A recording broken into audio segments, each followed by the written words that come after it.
Hello बच्चों, मैं doctor राजकुमारी शर्मा।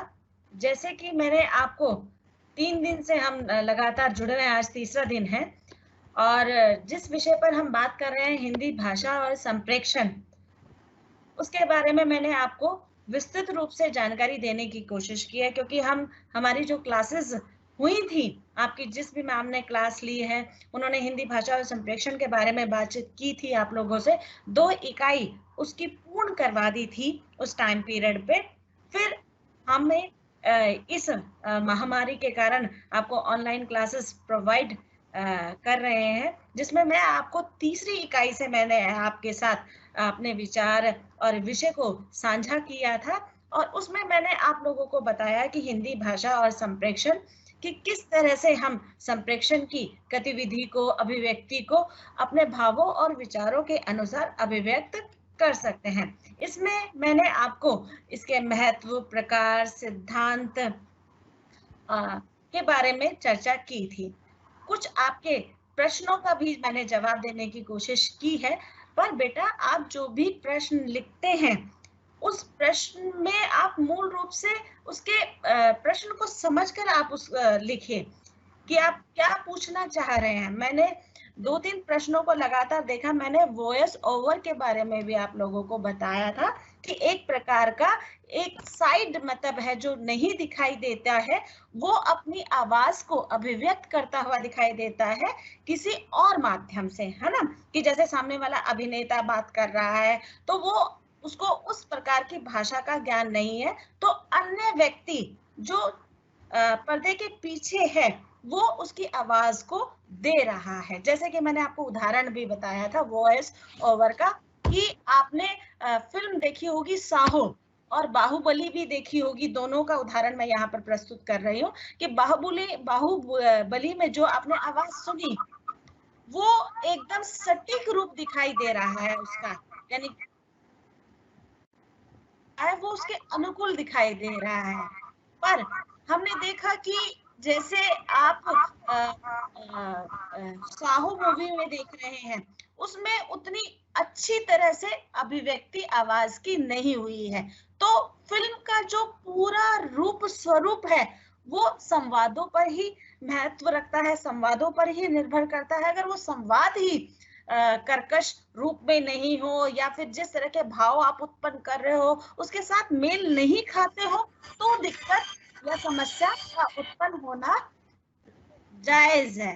तो हमें इन बातों का ध्यान रखना चाहिए कि हमें अब संप्रेषण करते हुए या इन माध्यमों से, इन तकनीकियों से गुजरते हुए सही व्यक्ति का व्यक्तित्व वहां पर दिखाई दे।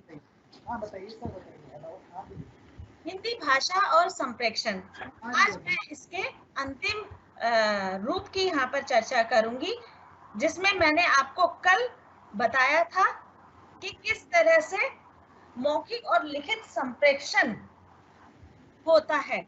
मौखिक संप्रेषण जैसे बोलने के संदर्भ में भी, जैसे मैंने आपको कल विस्तृत रूप में बताया था कि बोलना आपको आना चाहिए। आप कैसे बोल रहे हैं इसका महत्व बहुत रखता है, क्योंकि हम जिन शब्दों का प्रयोग कर रहे हैं अगर वो शब्द उस विषय के अनुकूल नहीं है, उस शुद्ध शब्दावली में नहीं प्रयोग कर रहे हैं, भाषा में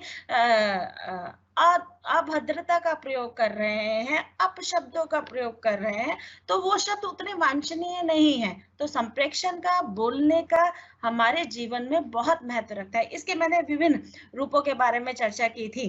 भाषण के बारे में, ओवर के बारे में जो मैंने अभी आपको जानकारी दी है, वाद विवाद, लिखित संप्रेषण, पत्र लेखन की विशेषताओं के बारे में मैंने आपको विस्तृत में चर्चा की थी। जैसे कि मैंने यहाँ पर 4 रूप अभिव्यक्त किए हुए हैं आपकी स्क्रीन के ऊपर, तो मैंने 4 रूपों की चर्चा की थी, पर इसमें और भी रूपों को मैंने जोड़ दिया था, वो आपकी किताबों में आपको मिल जाएंगे।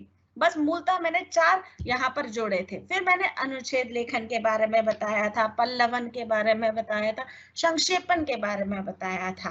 अब अगली स्लाइड में मैं आपको पढ़ना या पढ़ने से संबंधित रूपों की यहाँ पर चर्चा करूंगी। एक महत्वपूर्ण सूचना, आपको जो भी अपने प्रश्न मुझसे पूछने हैं या जानकारी लेनी है तो आप लास्ट के 30-40 मिनट्स में या आप अपने प्रश्नों को लिख के भी भेज सकते हैं, मैं उसका लाइव उत्तर आपको दूंगी। लिख कर नहीं, आपके प्रश्नों को मैं पढ़ती रहूंगी और उसका उत्तर मैं तुरंत दूंगी। मैं नाम संबोधित करके नहीं बोलूंगी, मैं वैसे ही अपने जो आपके प्रश्न दिए गए हैं मैं उनके उत्तर वहां पर निम्न रूप से बताती हुई चलूंगी। तो बेटा हम लोग आज शुरू करते हैं हिंदी भाषा और संप्रेक्षण। संप्रेक्षण का अंतिम ये शीर्षक है जिसे हमारे जीवन में होना अत्यंत आवश्यक है, पढ़ना। जैसे कि हम शुरू से ही, हम बचपन से ही देखते हैं बेटा, हम पढ़ने की क्रिया प्रतिक्रिया में लग जाते हैं, पर कई रूप में पढ़ना आता है या आना चाहिए ये संभव नहीं है, क्योंकि हम कैसे पढ़ रहे हैं, हम किन चीजों का अवलोकन कर रहे हैं, किन चीजों के प्रति हम सहज हैं, किन चीजों के प्रति हम अपना चिंतन मनन दिखा रहे हैं, वो सारा विषय पर निर्धारित होता है। पढ़ना भी बहुत तरह का होता है ना, जैसे हम कई बार एग्जाम के रूप में पढ़ते हैं, कई बार हम बोर हो रहे हो तब पढ़ते हैं। तो सबकी ना जो क्रिया है वो अलग अलग दिखाई देती है, मानसिकता अलग अलग दिखाई देती है, मनोरंजन के रूप अलग अलग दिखाई देते हैं। तो पढ़ने में हम बहुत सारी गतिविधियों को शामिल करते हुए दिखाई देते हैं, है ना। जैसे पढ़ते वक्त हम सारी चीजें यानी कि अपने सारे कौशलों को वहां पर दिखाते हुए नजर आते हैं। पढ़ने के साथ साथ हम सुनना भी करते हैं, अनुभव भी करते हैं, और जब पढ़कर हम अपनी अभिव्यक्ति को व्यक्त करते हैं तो हम लिखते वक्त भी देखते हैं कि किस तरह से पढ़ना हमारे लिए सुचारू रूप से नियत रूप से दिखाई देता है। कहने का तात्पर्य है कि अगर किसी पुस्तक के बारे में हम पढ़ते हैं या किसी लेख को पढ़ते हैं या किसी कहानी को पढ़ते हैं तो उसमें पढ़ने की क्या भावना है वहां पर हम व्यक्त कर रहे हैं, उसे हम किस दृष्टि से देखना चाह रहे हैं, क्योंकि दृष्टि बहुत महत्वपूर्ण है। कि आप जैसे एग्जाम टाइम में हम लोग कई बार रटते हैं, कई बार चीजों को समझते हैं, तब जाके उसे अभिव्यक्त करने की चेष्टा हम लोग करते हैं, है ना।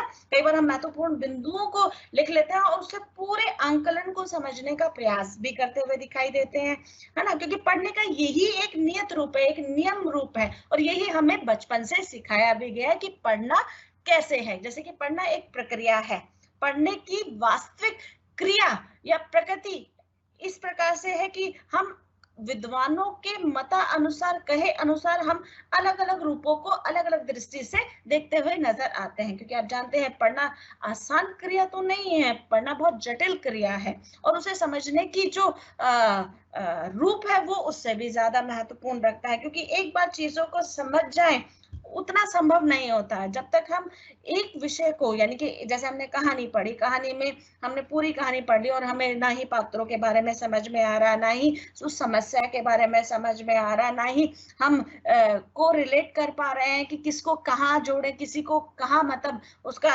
रूप स्वरूप दिखाए। तो एक बार पढ़ने से चीजों का आंकलन करना बड़ा मुश्किल होता है, इसलिए हमें बार बार पढ़ने की आवश्यकता होती है। और अगर हम जब एक से दो बार पढ़ लेते हैं तो चीजें और स्पष्ट हो जाती है, तीसरी बार तो पूर्ण रूप से, संपूर्ण रूप से हमें चीजों को समझ आ जाती है कि लेखक या लेखिका या लेखक किस मानसिकता के आधार पर अपनी अभिव्यक्ति को व्यक्त कर रहा है, या लेखिका कि वातावरण में उसकी क्या महत्ता दिखाई देती है।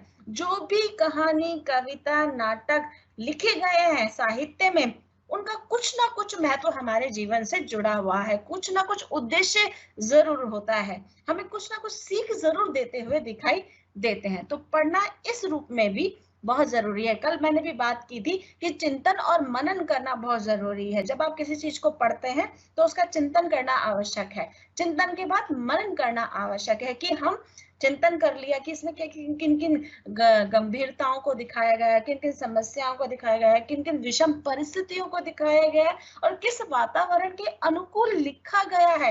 ये सारी मानसिक दृष्टि उसमें अभिव्यक्त होती है लेखक के माध्यम से। पहला इसमें जो बेटा शीर्षक है कविता पठन। आपके जहन में एकदम ही कविता सुनते ही अनेक प्रकार के विचार उत्पन्न होने लगते हैं। जो रचनात्मक रूप से लोग जुड़े हुए हैं और कविता लिखते हैं या सुनना भी अच्छा लगता है, कईयों को जरूरी नहीं कि लिखना ही अच्छा है, सुनना भी कई बार बहुत सारी चीजों का, समस्याओं का हल निकाल देता है।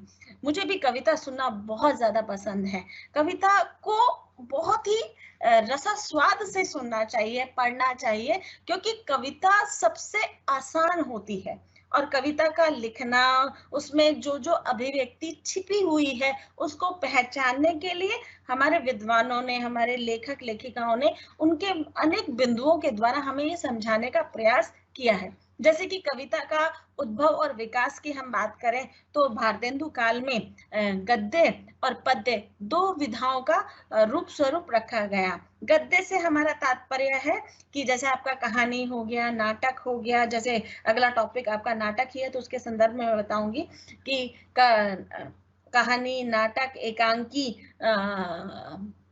और उपन्यास पर आधारित अभिव्यक्ति को हम इस संदर्भ में देखते हैं। गद्य में आत्म कथा, संस्मरण हो गया, यात्रा वृत्तांत हो गया, ये सारे इसी विधा के रूप हैं। और पद्य में हम कविता है, दोहे हैं, छंद हैं, उनको हम देखते हुए नजर आते हैं। अगर आपने हिंदी साहित्य का आदिकाल या भक्ति काल, रीति काल या आधुनिक काल पढ़ा हो तो आप देखेंगे इनमें अनेक लेखक, लेखिकाओं या फिर हम कहें कवि, कवियत्रियों ने अपनी शिरकत की है, अपने दोहों के माध्यम से, अपनी कविताओं के माध्यम से उस काल को विशेष बना दिया गया है। कविता लिखना, पढ़ना मन की अभिव्यक्ति पर व्यक्त करता है कि आप वातावरण से, हम कई बार होता है कि हर कोई कविता नहीं लिख सकता है, ना ही वो कला उसमें विद्यमान है, पर कहीं ना कहीं हमारे मन में ये भाव जरूर उठता है कि जब हम विषम परिस्थितियों से गुजरते हैं या हमारे ऊपर एकदम ही दुख आ जाता है और उसका निवारण हमें कहीं नहीं सूझता, तो कई बार हम शब्दों के माध्यम से उसे कहने का प्रयास कर देते हैं, क्योंकि अपने मन में जो उठे संवाद है, जो संप्रेषण है, उसको बाहर निकालना बहुत ज्यादा जरूरी है। अगर हम अंदर ही अंदर रखेंगे तो अनेक प्रकार के अलगाव उत्पन्न हो जाएंगे।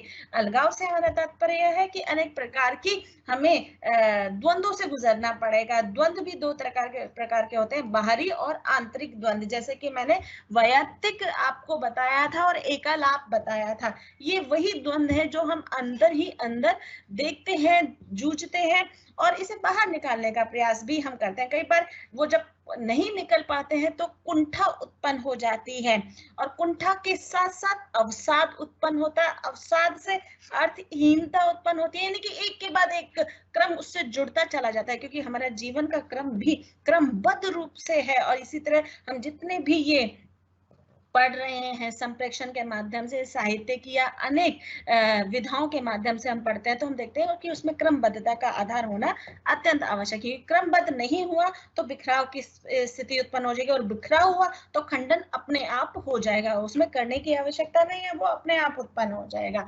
इसलिए कविता के रूप स्वरूप को समझने के लिए कविता का मर्म समझना बहुत ज्यादा जरूरी है। जैसे कि कविता हम करते हैं, लिखते हैं, तो उसमें कई बार हम कुछ ऐसे शब्दों का भी प्रयोग कर जाते हैं जो व्यंग रूप में भी हो जाता है, उत्साह में भी हो जाता है, आपके भक्ति, नीति, दर्शन, ऐतिहासिक रूपों में भी अनेक विषयों पर हम कविताएं देखते हैं कि लोग लिखते हैं, कवि लिखते हैं और अपनी भावा अभिव्यक्ति को भी व्यक्त करते हुए दिखाई देते हैं। तो हम उसमें देखते हैं कि कवि किस तरह से, किन बातों का ध्यान रखकर कविता को लिखता है, क्योंकि हर कोई कविता नहीं लिख सकता है ना। कविता लिखने के लिए भी उससे, उसके भावों से, उसमें अपनी आत्म अभिव्यक्ति से जुड़ना बहुत ज्यादा जरूरी है। जैसे सर्वप्रथम हम उसमें लय देखते हैं कि लयबद्ध है या नहीं है, उसमें तुक कौन सा जा रहा है, उसमें अलंकार कौन से हैं, उसमें रस की क्या भूमिका है, उसे हम अपने संप्रेष्य से, अपने हाव भाव से किस तरह से अभिव्यक्त कर रहे हैं। तो ये सब जानकारियां उसमें होनी अत्यंत आवश्यक है, तभी आप कविता के रस को महसूस कर सकते हैं, उसकी अनुभूति को व्यक्त कर सकते हैं। आपने बहुत सारे कवियों को सुना होगा, कवियत्रियों को सुना होगा। देखिए कोई मौन रूप में भी अपनी भावा अभिव्यक्ति व्यक्त कर जाता है, कोई रसों के माध्यम से, यानी कि वीर रस के कवि हैं, करुण रस के कवि हैं, श्रृंगार रस के कवि हैं। श्रृंगार रस के कवि अगर आपने पढ़ा हो या सुना हो, बिहारी को हम यहाँ पर देखते हैं। बिहारी ने अपनी कविताओं में, अपने दोहों में अनेक प्रकार की भावा अभिव्यक्ति को व्यक्त किया है। एक छोटा सा मैं वहां पर उदाहरण दोहे के रूप में आपको देना चाहूंगी कि किस तरह से रीतिकाल में कवि ने अपने माध्यम से ये अभिव्यक्ति दी है। कहत नटत रीजत खीजत मिलत खिलत लजियात, भरे मौन में करत है नैनो ही सो बात। देखिए किस तरह से कवि ने अपने भावों के द्वारा एक नायिका का वर्णन किया, और नायिका किस तरह की चेष्टाएं वहां कर रही है उसका भी प्रदापन कवि ने करते हुए दिखाया है। तो कविता में जब तक रस नहीं है तब तक हम उसका प्रादुर्भाव या उसका समर्पण भाव नहीं महसूस कर सकते। तो कविता में इन रूपों का होना अत्यंत आवश्यक है, तभी कवि या उसकी कविता सार्थक कहलाती है। हम जैसे कि देखते हैं कि कविता करते वक्त व्यक्ति जरूरी नहीं है कि श्रृंगार से ही मतलब रूबरू करवाता है, हमें कई बार आर्थिक अभावों से रूबरू कराता है, कई बार सामाजिक भावों से रूबरू कराता है, तो कभी धार्मिक, आर्थिक, सारे ये मूल्य भी कहे जा सकते हैं बच्चे, और ये भाव भी कहे जा सकते हैं। क्योंकि हम देखते हैं कि हर पीढ़ी अपने वातावरण के अनुसार अपने भावों को, अपनी भावनाओं को अभिव्यक्त करते हुए दिखाई देती है। और यही कविता का रूप स्वरूप है। कविता को दो भागों में इसके रूपों को वर्गीकृत किया गया है। एक है इसका काव्य सौंदर्य और दूसरा है भाव सौंदर्य। काव्य सौंदर्य से हमारा तात्पर्य है कि जिस तरह के उसने दोहे या छंद या कविता लिखी है उसमें उसने किस तरह के काव्य का रूप यहाँ पर दिखाया है। जैसे कि मैंने पहले भी बात की थी लय की, तुक की, तो इन दोनों का होना तो अत्यंत आवश्यक है। साथ ही साथ शब्द योजना है, अलंकार है, रस है, समास है, मुहावरे हैं आदि का भी रूप दिखाई देता है कि कवि अपनी कविता करते वक्त इन सब रूपों को साथ लेकर चलता है। जैसे भाव सौंदर्य की बात कर रहे हैं तो भाव में कवि ने किस तरह से प्रेम से संबंधित, करुणा से संबंधित, क्रोध से संबंधित, ओज से संबंधित अपनी कविता का रूप रचा है। एक कविता और जहन में एक आ जाती है और ये कविता मेरी बहुत ही प्रिय है, मैं इस कविता से बहुत ज्यादा सीखती हूँ। दो लाइनें मैं यहाँ पर आपके सामने रखूंगी कि लहरों से डरकर नौका पार नहीं होती, कोशिश करने वालों की कभी हार नहीं होती। कहने का तात्पर्य जैसे देखिए हर एक शब्द में उसके भाव, उसके अर्थ की जो भावनात्मक रूप जुड़ा हुआ है उसको देखकर हम कविता के रस को प्राप्त कर सकते हैं। जीवन में क्या आपके उद्देश्य हैं उसको भी प्राप्त कर सकते हैं, क्योंकि कोशिश करने वालों की कभी हार नहीं होती। कल भी मैंने अनुच्छेद में भी आपको कई विषय बताए कि जैसे मन के हारे हार है, मन के डरे डर है। तो आप जैसा मन रखते हैं आपकी शरीर में वैसे ही अंगों का वहां पे समावेश हो जाता है और वो आपके दिमाग तक पहुंचकर वैसे ही प्रवृत्ति को जन्म देते हुए दिखाई देते हैं। तो सब कुछ खुद पर ही निर्भर है। आप जैसा कहेंगे, जैसा करेंगे या जैसा सोचेंगे वैसा पाएंगे, है ना। बहुत एक फिल्म का भी मैं उदाहरण देना चाहूंगी। वैसे मैं ये नाट्य में देना चाहती थी पर कविता में भी ये कहीं ना कहीं सार्थक होता हुआ दिखाई देता है। आपने फिल्म देखी होगी क्योंकि फिल्म हमारे जीवन में बहुत अहम भूमिका रखती है और फिल्मों के माध्यम से हम बहुत ज्यादा जानकारी हासिल कर सकते हैं, क्योंकि उसमें अभिनेता, अभिनेत्री, सहायक पात्र अपने अभिनय से अनेक चीजों को स्पष्ट करते हुए चलते हैं। जैसे आपने शाहरुख खान की मूवी देखी होगी ओम शांति ओम, उसमें दिखाया गया है कि आप किसी भी चीज को शिद्दत से करते हैं तो सारी कायनात उसमें जुट जाती है। यानी कि जो भी कार्य आप मन से करते हैं उसमें पूरी की पूरा ब्रह्मांड हमारा साथ देता हुआ दिखाई देता है। आप गेंद को जैसे ही ऊपर उछालते हैं, जितनी तीव्र गति से आप ऊपर उछालते हैं, उतनी ही तीव्र गति से वो नीचे आने के लिए तत्पर होती है। कहने का तात्पर्य यह है कि आप जैसी क्रिया करेंगे, संप्रेक्षण का रूप है, आप जैसी क्रिया करेंगे आपको प्रतिक्रिया मिलना निश्चित है, चाहे वह सुखद रूप में हो, चाहे वह दुखद रूप में हो। ये आपको अपने मन से स्वीकार करना है कि आपको क्या देना है और क्या लेना है। तो कविता में इन सब चीजों का ध्यान रखने की आवश्यकता ज्यादा है, तभी कविता के मर्म को हम समझ सकते हैं, उसके भावों को हम समझ सकते हैं, उसकी अवधारणा को हम समझ सकते हैं कि कवि उसमें क्या कहना चाह रहा है। दूसरा इसमें बेटा है नाट्यांश पठन। नाट्यांश पठन से हमारा तात्पर्य है नाटक से संबोधित है। नाटक से हमारा तात्पर्य है कि रंगमंच पर अभिनय की जा सकने वाली विशेषता को या फिर रूप को हम यहाँ नाटक पठन में देखते हैं। कहने का तात्पर्य है कि नाटक जब भी हम करते हैं या देखते हैं तो उसमें कोई ना कोई लक्ष्य या उद्देश्य या महत्व को तो संबोधित किया ही जाता है, पर अलग अलग प्रतिक्रिया हमें देखने को मिल जाती है कि हम कोई ज्वलंत विषय ले लेते हैं, उस ज्वलंत विषय में हम नाटक को रचते हुए दिखाई देते हैं, नाटक के भाव को अभिव्यक्त करते हुए दिखाई देते हैं। कई बार ऐसा भी होता है कि हम लोग नाटक देखते हैं पर नाटक में हमें अभिनय उतना रसास्वादन नहीं लगता, जिसके कारण हम उससे जुड़ नहीं पाते। कहने का तात्पर्य यही कविता में है, यही कहानी में है, ये सारी विधाओं में एक रूपता का भाव दिखाई दिया है कि जब तक आप अच्छी तरह से किसी भी चीज को अभिव्यक्त नहीं करेंगे तो उसकी अच्छी प्रतिक्रिया आना मुश्किल हो जाता है। तो हमें इस तरह की रूप स्वरूप को ज्ञापन यहाँ पर करना चाहिए। जैसे कि नाटक से हमारा तात्पर्य है कि ये आपने बहुत सारे नुक्कड़ नाटक भी देखे होंगे बेटा अपने जीवन में, अपने स्कूलों में भी आजकल ये क्रिया चल चुकी है, शुरुआत हो चुकी है इसकी कि नुक्कड़ नाटक का प्रदर्शन किया जाता है। और विश्वविद्यालय में या यूनिवर्सिटी में आप देखें तो आम ये चर्चा का विषय रहता है कि कोई ना कोई नाटक वहां पर मंचित होता ही रहता है। तो हम देखते हैं कि नाटक रचते समय कितनी बारीकियों से, कितनी चीजों का वहां पर ध्यान देना अत्यंत आवश्यक है और उस आवश्यकता के अनुसार उस अभिव्यक्ति को भी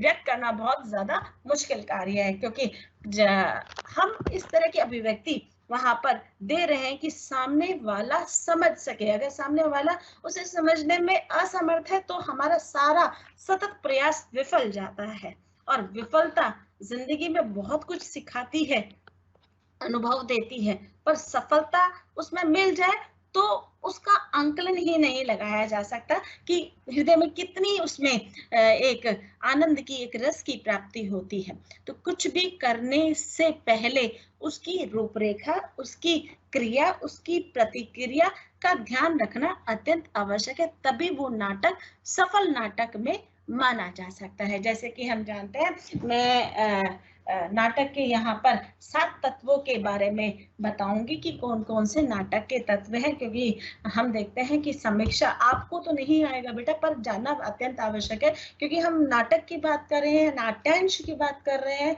तो उसमें नाटक के तत्वों के बिना उसकी पूरी रूपरेखा रचना असंभव है। नाटक तभी लिखा जाता है जब इन तत्वों के बारे में पूर्ण जानकारी हो, और क्योंकि तभी उसका वक्ता, श्रोता या सहायक पात्रों का उसमें आदान प्रदान होता है। जैसे कि मैंने आपको कल कहानी के बारे में बताया था, ये भी बता देती हूँ बेटा कि कहानी में केवल एक समस्या का रूप स्वरूप स्थापित किया जाता है, यानी कि एक समस्या ही पूरी कहानी में चलती हुई दिखाई देती है। आप जब भी कहानी पढ़ेंगे तो आप देखिएगा कि उसमें एक ही समस्या का रूप स्वरूप स्थापित किया गया है। पर नाटक है, उपन्यास है, इसमें अनेक समस्याओं का रूप स्वरूप स्थापित किया जाता है। केवल एक समस्या के आधार पर पूरा नाटक नहीं लिखा जा सकता है, अनेक समस्याओं या उस पर उससे उपजी सोच का वहां पर रूप रखा जाता है। नाटक या नाट्यांश में 7 तत्वों का रूप है। पहला है बेटा इसमें कथानक, दूसरा है पात्र चरित्र चित्रण, तीसरा है वातावरण, चौथा है संवाद, 5वां है भाषा शैली, छठा है रंगमंचीयता या अभिनीयता, और 7वां है बेटा इसमें उद्देश्य। कहानी में 6 तत्व है, एज इट इज है, इसमें एक अभिनीयता जुड़ गया है जो कि 7 रूप इसमें माने जाते हैं। अब इनके बारे में मैं थोड़ा थोड़ा संक्षिप्त में आपको जानकारी देते हुए चलती हूँ कि किस तरह से हम नाटक में इन 7 तत्वों के रूप स्वरूप को स्थापित करते हुए चलते हैं। पहला है बेटा कथानक, इसे कथासार भी कह सकते हैं और कथानक भी कह सकते हैं। तो कथानक में हम देखते हैं कि पूरी जो नाटक का विस्तार रूप है उसे सीमित रूप में यानी कि समरी के रूप में उस सार को प्रस्तुत करते हुए दिखाई देते हैं। दूसरा इसमें हम देखते हैं कि पात्र चरित्र। चलिए हम एक उदाहरण यहाँ पर जोड़ देते हैं जो आपको आसानी होगी समझने के लिए। सभी ने भारतेंदु द्वारा रचित अंधेर नगरी चौपट राजा वाली नाटक को देखा होगा, सुना होगा, और नहीं देखा सुना तो आप YouTube के चैनल पे जाकर उसमें आप इस नाटक को रख सकते हैं और उसकी पूरी भाव भंगिमाओं को समझ सकते हैं। तो हम देखते हैं कि इस नाटक में जो नाटक का रूप स्वरूप है उसमें किस तरह से सभी लोग अपने वाद, अपने संवाद, अपने विवाद और उद्देश्य को पूर्ण करते हुए दिखाई देते हैं। तो इसमें कथानक में पूरी कथा का वाचन किया गया है। पात्र चरित्र चित्रण में राजा है, मंत्री है और उसके द्वारा एक गांव का चित्रण वहां पर किया गया है। उसमें कई प्रकार के लोग हैं जिसमें अपने दिनचर्या में वह अपना कार्य करते हुए भी दिखाई देते हैं, पर राजा जो कि मूर्ख है वह कुछ नहीं समझ पाता और मंत्री उससे सारा लाभ उठाता हुआ दिखाई देता है और मंत्री की सोच पर ही राजा सारा कार्य भी करता हुआ दिखाई देता है। इसमें साधु का भी वर्णन किया गया है, पंडित का भी वर्णन किया गया है कि किस तरह से वे अपना जीवन यापन करते हुए भिक्षा मांगते हैं। तो इन सब चीज का वहां पर वर्णन किया गया है। तो पात्र चरित्र चित्रण में हम सारे पात्रों का संक्षिप्त में वर्णन करते हुए दिखाई देते हैं। वातावरण से संबंधित है तो यहाँ पर हम ग्रामीण या गांव का वातावरण दिखाई देता है। फिर आ जाता है इसमें बेटा संवाद शैली कि कहाँ पर किस तरह के संवादों का प्रयोग किया गया है। संवाद से हमारा तात्पर्य यहाँ पर थोड़ा सा विपरीत है। अब एक संवाद बोलने से हमारा तात्पर्य है विचार विमर्श है, यहाँ पर संवाद है कि लेखक ने यानी कि भारतेंदु ने जो वहां पर संवाद इन्वर्टेड कॉमा में लिखे हैं उनको एज इट इज प्रस्तुत करना है। यानी कि आप जब कोई आपको संवाद वहां पर प्रभावशाली लग रहा है, आकर्षक लग रहा है, तो वो संवाद एज इट इज आप उठाकर वहां पर रखते हैं और उसके द्वारा जो आपके मन में भाव उत्पन्न हो रहे हैं उसका वर्णन वहां करते हुए दिखाई देते हैं। अगला है इसमें भाषा कि लेखक की या उपन्यासकार की या नाटककार की वहां पर भाषा किस प्रकार की है। जैसे कि आप जानते हैं कि उस समय आजादी का इतना ज्यादा रूप स्वरूप नहीं था। 1800 के आसपास की बात ये कह लूं आधुनिक काल जहां से शुरुआत हुई है, तो उसमें हम देखते हैं कि किस तरह से भारतेंदु ने उस राजा की जो परेशानियां हैं, जो आर्थिक व्यवस्था से पीड़ित है, राजनीतिक व्यवस्था से मतलब पीड़ित है, उसकी वहां पर रूप वर्णन वहां पर किया गया है। तो वहां की उस रूप की भाषा को वहां पर सार्थकता दी गई है। फिर आता है रंगमंचयता। इसमें जितने भी किरदार हैं, जितने भी पात्रों ने वहां पर अपना अभिनय किया है, क्या वो सही रूप में है, सार्थक रूप में है, जिस तरह की वेशभूषा है, रहन सहन है, क्या वह बिल्कुल वहां पर सटीक बैठ रहा है या नहीं बैठ रहा है।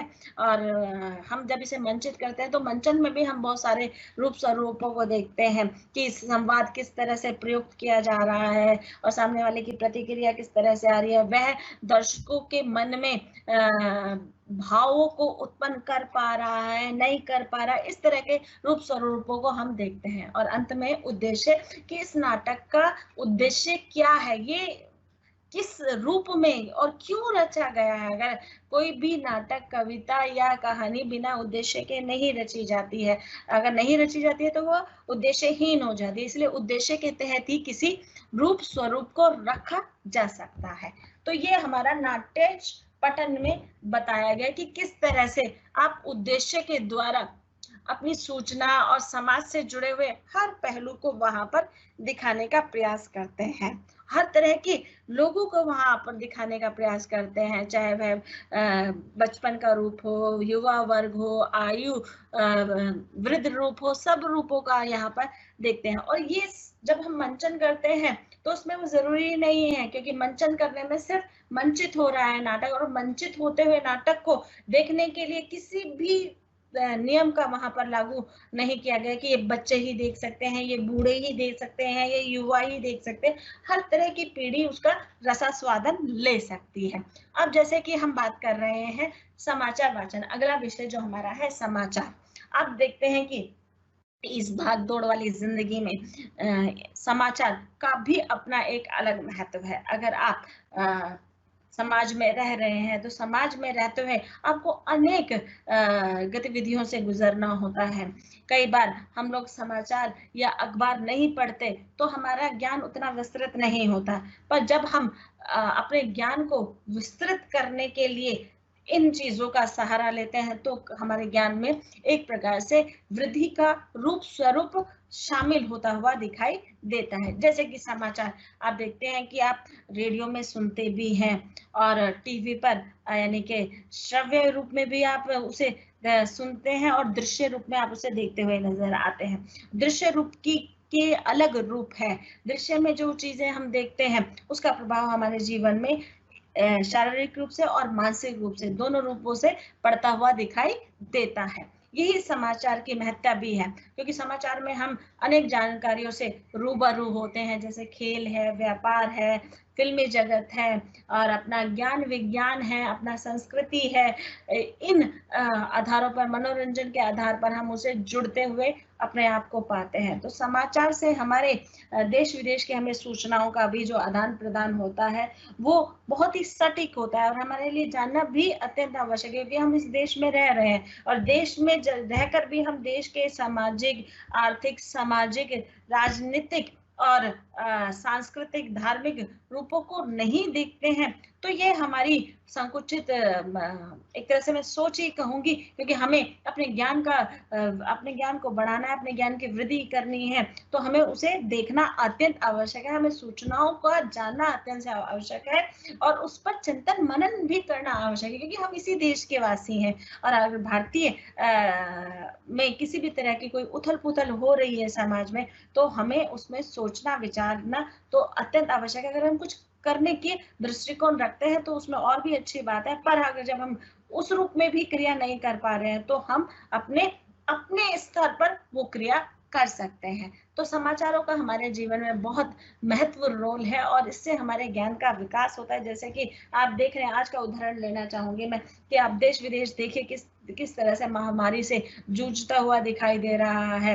और आजकल तो आंकड़ा भी दिखाया मतलब देते हैं कि देश में इतना सब चीजें हो रही हैं और हमारे यहाँ पर इतना कम हो रहा है। तो ये एक सफलता का रूप ये है और इस सफलता में सभी लोगों की भागीदारी है, हमारी, आपकी, सबकी भागीदारी है कि इस स्थिति परिस्थिति से हम बाहर निकलें और अपना जीवन हम जैसे सुचारू रूप से जीते हैं उसको जीना की आरंभ हो, है ना बेटा। क्योंकि हम इन सूचनाओं के द्वारा ही तो पता लग रहा है ना, हम बाहर निकल कर तो देख नहीं रहे, हम सड़कों पर तो नहीं फिर रहे, हम लोग अपने कार्य के लिए भी कहीं नहीं जा पा रहे। तो समाचार ये इसमें कितनी महत्वपूर्ण, मतलब मीडिया कितनी महत्वपूर्ण भूमिका निभा रहा है कि हमें घर बैठे बैठे देश विदेश की खबरें पहुंचा रहा है, किस तरह के आर्थिक हालात चल रहे हैं या आर्थिक हालातों में किस तरह का भारीपन परिवर्तन आने वाला है उसे भी हमें आगाह करते हुए चल रहे हैं। और साथ ही साथ ये भी बताने की कोशिश कर रहे हैं कि पॉजिटिव, सकारात्मक रूप भी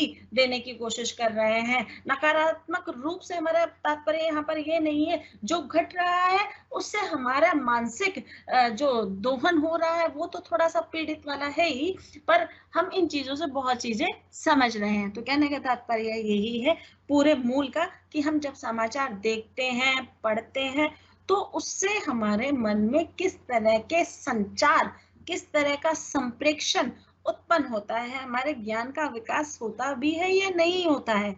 मेरे ख्याल से तो होता है, क्योंकि हम बहुत सारी चीजों से जुड़ते हैं। अगर हम समाचार ना देखें या अखबार ना पढ़े तो आप मान लीजिए अगर आपका कोई मित्रजन कोई बात पूछता है कि यार कल रात वो तो ये घट गया, आप बिल्कुल स्तंभ की तरह खड़े हुए हो, क्योंकि आपने तो समाचार देखे नहीं, ना ही सुने, ना ही पढ़े। तो आप सामने वाले के सामने अपने आप को थोड़ा सा कम विकसित देखते हुए दिखाई देते हैं। जानना बहुत ज्यादा जरूरी है। क्रिया प्रतिक्रिया करो या मत करो, पर सूचना का ज्ञान होना अत्यंत आवश्यक है। तो समाचार का यही उद्देश्य है कि वह देश विदेश की खबरों से हमें रूबरू कराता है और सभी तरह के विषयों का हमें ज्ञान करवाता है, जिससे कि हमारा बौद्धिक ज्ञान और ज्यादा विकसित हो जाए। अगला इसमें जो विषय है वो है समझना। देखिए पहले आया पढ़ना, पढ़ने के बाद पढ़ते वक्त हम इन चीजों से गुजरते हुए दिखाई देते हैं, और भी इसमें चीजें हम जोड़ सकते हैं, पर विषय की इतनी ही मांग है और इतनी ही मांग के अनुसार हम इसमें अभिव्यक्ति को प्रस्तुत कर रहे हैं। अगला है इसमें समझना। कई बार हम ये भी देखते हैं बेटा कि हमने कोई चीज पढ़ ली है तो जरूरी नहीं है वो समझ में आ जाए, है ना। जैसे मैंने पढ़ने के 3 रूप बताए कि पहली बार हमें कुछ भी समझ नहीं आता, बहुत ही विद्वत जन हो तो कह नहीं सकती, नहीं तो मेरी जैसे हो तो 2 बार तो पढ़ना बहुत, 2 या 3 बार तो पढ़ना बहुत ही लाजमी है कि हम उसकी तह तक पहुंच जाएं। पहली बार हम कहानी पढ़ते हैं तो सिर्फ उसमें एक समस्या का रूप देखते हैं, पर जब हम दूसरी बार पढ़ते हैं तो उसमें संवेदना, वेदना, सहानुभूति, है ना, कुंठा, अवसाद, ये सारी स्थितियों को भी हम देखते हुए चलते हैं कि किस तरह के परिवार की यहाँ बात की गई है ना। वो अलग अलग एंगल हम देखते सोचते हुए दिखाई देते हैं।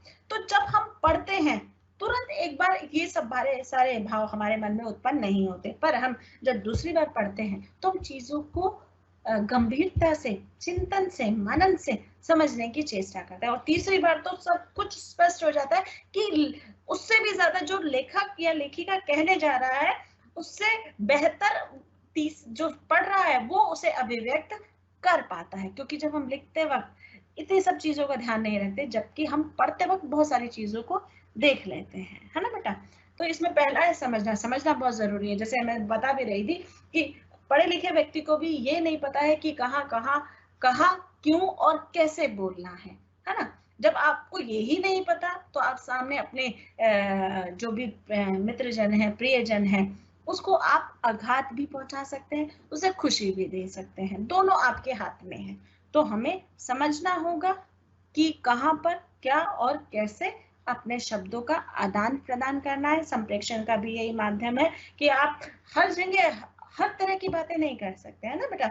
व्यक्ति टू व्यक्ति निर्भर करता है कि हम किसको कैसे बात करें। जैसे मैं उदाहरण देना चाहूंगी कि परिवार में भी हम देखते हैं कि परिवार में अगर हमारे 2-3 बहन भाई हैं तो सबके साथ हमारे एक जैसे संबंध नहीं होते। संबंध का रूप ही यही है, संबंध की जो महत्ता भी कहूं तो यही है कि वह पल पल परिवर्तित होती रहती है, और परिवर्तन जीवन के लिए बहुत ज्यादा आवश्यक है। अगर परिवर्तन नहीं हो रहा है तो हमारा जो संवाद है, हमारे जो संबंध है वो घनिष्ठ नहीं हो पाएंगे, है ना। सुख दुख आता है तब दोस्त या परिवार का पता चलता है ना, क्योंकि परिवर्तन आया तो एकदम हमें पता चला ना बेटा कि किस तरह से परिवर्तन आया और परिवर्तन का रूप स्वरूप हमें देखने को मिला। अगर परिवर्तन नहीं आएगा तो हमें रूप स्वरूप देखने को मिलेगा नहीं मिलेगा। इसलिए परिवर्तन बहुत ज्यादा अच्छा होता है। समझना, इसका पहला जो भाव है वो है विवरण देना। विवरण से हमारा तात्पर्य है कि हमें पूर्ण रूप से, संपूर्ण रूप से किसी बात की जानकारी देना विवरण कहलाता है। विवरण से हमारा तात्पर्य स्पष्टता से भी है, स्पष्ट करना, यानी कि कोई विषय दे दिया गया है और विषय को पढ़कर अगर स्पष्ट नहीं हो पा रहे हैं तो उसमें अनेक दुविधा का क्रम वहां पर उत्पन्न हो जाएगा, अनेक जटिलता वहां उत्पन्न हो जाएगी, अनेक विसंगतियां, विषमतियां उत्पन्न हो जाएगी। तो उसको दूर करने के लिए स्पष्ट होना बहुत जरूरी है, और स्पष्टता के लिए हमें फिर भाषा पर हम निर्भर है, क्योंकि भाषा ही हमारा माध्यम है। अगर उस माध्यम को हम समझने में असमर्थ है या उसमें लिखित शब्दों को समझने में असमर्थ है, तो हम अच्छे से स्पष्टता का भाव उत्पन्न नहीं कर सकते हैं। इसलिए जब भी आप किसी विवरण की बात करें तो उसमें स्पष्टता का भाव होना अत्यंत आवश्यक है। कहने का तात्पर्य है किसी वस्तु को स्पष्ट रूप से समझाने की जो क्रिया है ना, वही विवरण है, वही विवरण भी कहलाती है। यानी कि आपने चीजों को सामने रख दिया और उसके महत्व को आप समझा। जैसे कि मैं अपना उदाहरण दे दूं कि मैंने यहाँ पर स्लाइड पर आपको कुछ यहाँ पर विषय निर्धारित करके बता दिए गए हैं कि मैं इन विषयों पर बात करूंगी, तो इन विषयों को मैंने यहाँ लिख दिया और साथ साथ मैं इसकी स्पष्टता यानी कि इसमें किस तरह का भाव है, किस तरह का महत्व है, किस तरह की प्रक्रिया है, किस तरह का संवेदन है, वो सब मैं आपको बताते हुए चल रही हूँ। तो यहाँ पर क्या है, मैं विवरण दे रही हूँ और उसकी स्पष्टता का रूप भी आपके सामने रख रहे हूँ। जैसे कि हम किसी निबंध की यहाँ पर बात कर ले। कल किसी बच्चे ने एक प्रश्न भी पूछा था कि इसमें निबंध का क्या रोल है, निबंध में किस तरह के तत्वों का समावेश होता है। तो मैं यहाँ पर ये उदाहरण देना चाहूंगी कि निबंध में हम 3 आधारों को व्यक्त करते हुए दिखाई देते हैं। कल भी मैंने शायद बता दिया था, प्रस्तावना, फिर प्रारंभ, आरंभ, प्रारंभ, फिर विकास की प्रक्रिया यहाँ पर आती है और अंत में उद्देश्य वहां पर निहित होता है। तो ये 4 आधारों पर हम किसी भी निबंध को लिख सकते हैं, है ना। तो हम देखते हैं कि इसमें महत्वपूर्ण बिंदुओं को कैसे हम अंकित करें या अंकन करें उसका। तो उसमें हम देखते हैं कि जो विषय है उसको किस तरह से लिया जाए। जैसे ज्वलंत विषय है, कोई भी ज्वलंत विषय को उठाया जा सकता है और उसमें यथार्थ के भाव को दिखाया जा सकता है, क्योंकि ज्वलंत है तो वो यथार्थ से संबंधित होता है और यथार्थ से संबंधित होता है तो उसमें कुछ ना कुछ आवश्यकताओं के अनुसार उसका रूप स्वरूप दिया जाता है। जैसे उसमें भाषा भी होगी, क्योंकि विवरण हम दे रहे हैं तो उसमें हम भाषा का रूप भी ले रहे हैं, क्रमबद्धता का आधार भी रख रहे हैं, पर उसमें अतिशयोक्ति नहीं होनी चाहिए। यानी कि किसी भी चीज को बड़ा चढ़ाकर लिखना अतिशयोक्ति कहलाता है। तो यहाँ पर इस मुहावरे की कोई भी आवश्यकता नहीं है। तो हम देखते हैं कि चीजों को लिखते समय उसका विवृत रूप देना अत्यंत आवश्यक है, उसकी रूपरेखा देना अत्यंत आवश्यक है। जैसे कि मैं बताऊं आपको, अगर आपने कोई अभी यहाँ पर मैं एमफिल पीएचडी का आपको उदाहरण नहीं दे सकती क्योंकि आपको नहीं पता है कि वो क्या है और उसमें किस तरह का विवरण दिया जाता है। पर मैं आपको ये बताना चाहूंगी कि जैसे आपने देखा होगा कि आजकल ये सुविधा होगी छोटे बच्चों के लिए। अगर आपने बच्चों को अपने घर में पढ़ाया है तो आप देखते हैं कि आजकल अनुच्छेद में भी ना कुछ रूपरेखा दे दी जाती है और उस रूपरेखा को 4-5 मतलब शब्द दे दिए जाते हैं और उस अनुच्छेद के अनुसार उसे जोड़ना होता है। यानी कि उसकी रूपरेखा वहां पर उन्होंने दे दी, उस विषय से संबंधित रूपरेखा वहां पर क्रमबद्ध रूप से दे दी और उसको व्यवस्थित रूप से आपको स्थापित करना है। यानी कि वाक्यों को जोड़कर नवीन वाक्य उत्पन्न करके उसको मिलाकर लिखना है। तो इस तरह से हम विवरण दे सकते हैं। विवरण किसी भी घटना, परिस्थिति, समस्या, परेशानी से उत्पन्न हो सकती है तो उसका हम यहाँ पर वर्णन कर सकते हैं। अगला है वर्णन देना, मतलब किसी भी रूप में हम दे सकते हैं कि विस्तार, उदाहरण सहित भी वहां पर हम लोग बता सकते हैं। अगला है विश्लेषण। विश्लेषण से हमारा तात्पर्य, वर्णन से भी बेटा हमारा तात्पर्य एक तरह से विस्तार से है कि हम बोलते हैं ना कि साहित्य की इन गतिविधियों पर प्रकाश डालो, इसका वर्णन करो, यानी कि विस्तार दो। और विस्तार भी उदाहरण सहित होता है, यानी कि विस्तार आप किसी चीज का प्रस्तुत करोगे तो उसमें उद्धरणों की महत्ता अपने आप ज्ञापित हो जाती है कि बिना उद्धरण के ये संभव नहीं हो सकता। जैसे कि मैं एक दूं आपको, समास का हम यहाँ ले लेते हैं, नहीं हो तो ज्यादा हम उपसर्ग का ले लेते हैं। यहाँ पर उपसर्ग और प्रत्यय ले लेते हैं कि किस तरह से उपसर्ग में आप उपसर्ग की परिभाषा बता रहे हो, वर्णन दे रहे हो, उसके साथ उपसर्ग का एक उद्धरण भी आप प्रस्तुत कर रहे हो। जैसे कि मैं आपको बता दूं कि उपसर्ग की परिभाषा की शब्दों के शुरुआत में जिन रूपों को रखा जाता है, यानी कि जिन शब्दों को जोड़ा जाता है, शब्द के मूल शब्द के आगे जिन शब्दों को जोड़ा जाता है उससे नया अर्थ परिवर्तित होता है, उसे समास कहते हैं। ठीक है, और उसे उपसर्ग कहते हैं, सॉरी उसे उपसर्ग कहते हैं। उपसर्ग में हम जैसे नाम शब्द है, नाम शब्द के आगे हम बद का प्रयोग कर दें। नाम मतलब एक सटीक शब्द है, मूल शब्द है, नाम का अर्थ है कि अपना नाम बताओ, और उसमें बद शब्द का प्रयोग कर दें तो बदनाम शब्द हो जाता है। बदनाम से हमारा तात्पर्य है चरित्रहीन। देखिए शब्दों में कितनी मतलब महत्ता है कि किस तरह से शब्द के रूप को परिवर्तित करते हुए दिखाई देते हैं। तो कहने का तात्पर्य हम इस तरह से वर्णित रूप के साथ उदाहरण दे सकते हैं। दूसरा है इसमें बेटा विश्लेषण और गुण और दोष। विश्लेषण से हमारा तात्पर्य है कि अलग करना, जांच पड़ताल करना या फिर कहीं छानबीन करना विश्लेषण कहलाता है। विश्लेषण हम बहुत सारी चीजों का करते हुए भी दिखाई देते हैं, है ना। जैसे आप वाणिज्य के विद्यार्थी हो या फिर आप बीए प्रोग्राम के विद्यार्थी हो, आप इसमें इकोनॉमिक्स भी पढ़ रहे हो, पॉलिटिकल भी पढ़ रहे हो, हिंदी भी पढ़ रहे हो, इंग्लिश भी पढ़ रहे हो, तो आप देखते हैं कि इकोनॉमिक्स में हम जब आर्थिक रूपों की बात करती हैं तो उसमें विश्लेषण का अहम रोल होता है। विश्लेषण सभी चीजों में अपनी महत्वपूर्ण भूमिका निभाता है, पर हम आर्थिक दृष्टि से देखें तो ज्यादा इसमें दिखाई देता है। विश्लेषण से हमारा रूप है कि किसी बात के सब अंगों या तथ्यों की संपूर्ण जानकारी को अभिव्यक्त करना विश्लेषण कहलाता है। विश्लेषण में आप जो विश्लेषित कर रहे हैं उसके आंकड़ों को, तथ्यों के सत्य के आधार पर यानी कि प्रामाणिकता के आधार पर आप उसकी अभिव्यक्ति करेंगे तो वो सार्थक है।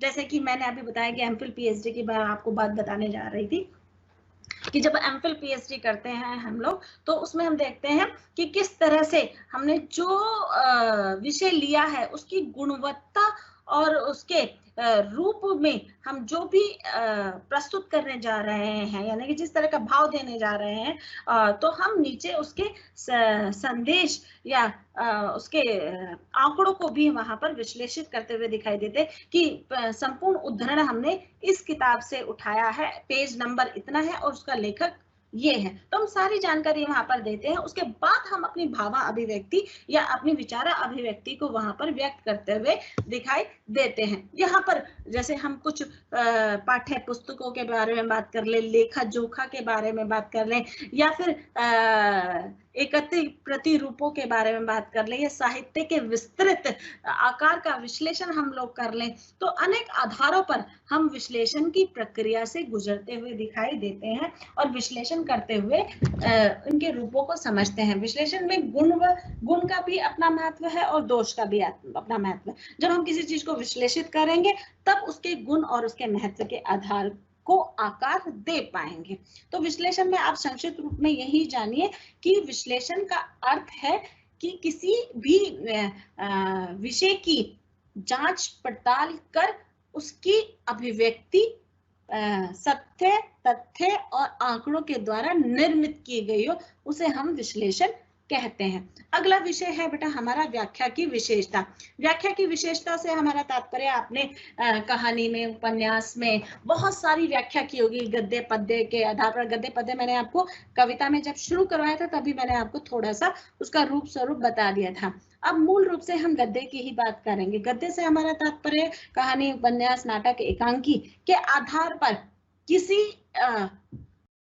पैराग्राफ को हम प्रस्तुत करते हैं या किसी हम कहें कि कविता का रूप भी हम यहाँ ले सकते हैं कि व्याख्या के रूप में हमने कुछ 2 लाइनों के बारे में लिख दिया और उसका आप आधार बताइए, है ना। तो इसके आधार पर हम व्याख्या कर सकते हैं। आपने बहुत सारी व्याख्या की होगी और व्याख्या में जो महत्वपूर्ण तत्व है उससे भी आप अच्छे से जानते होंगे कि कौन कौन से तत्व हैं। यहाँ तो पूछना संभव उस रूप में है नहीं, पर मैं ही बता देती हूँ कि यहाँ पर हम 4 प्रकार के तत्वों से गुजरते हुए नजर आते हैं व्याख्या की विशेषता बताने के संदर्भ में। पहला है इसमें प्रसंग। आपके जहन में आ गया एकदम कि पहले हम क्या लिखते हैं, प्रसंग लिखते हैं।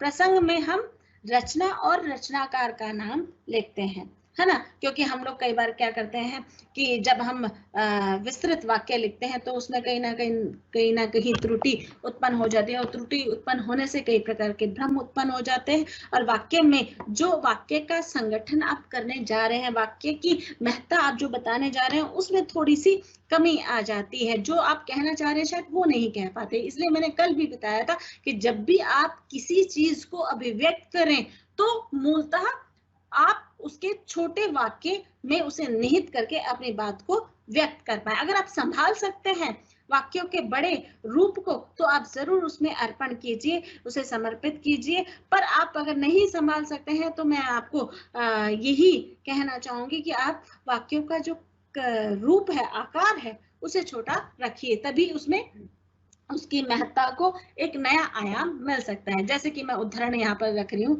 रचना और रचनाकार। रचना से हमारा तात्पर्य, जैसे हम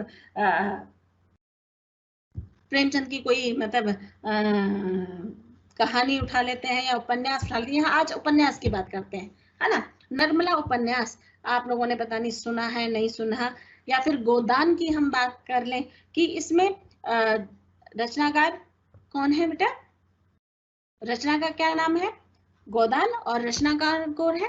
प्रेमचंद। तो हम इतने छोटे शब्दों में इस प्रसंग को लिखकर अभिव्यक्त कर सकते हैं, इसमें वाक्यों में लिखने की आवश्यकता नहीं है। रचना और रचनाकार का नाम लिखकर आप उसे संबोधित कर सकते हैं। दूसरा है इसमें बेटा संदर्भ।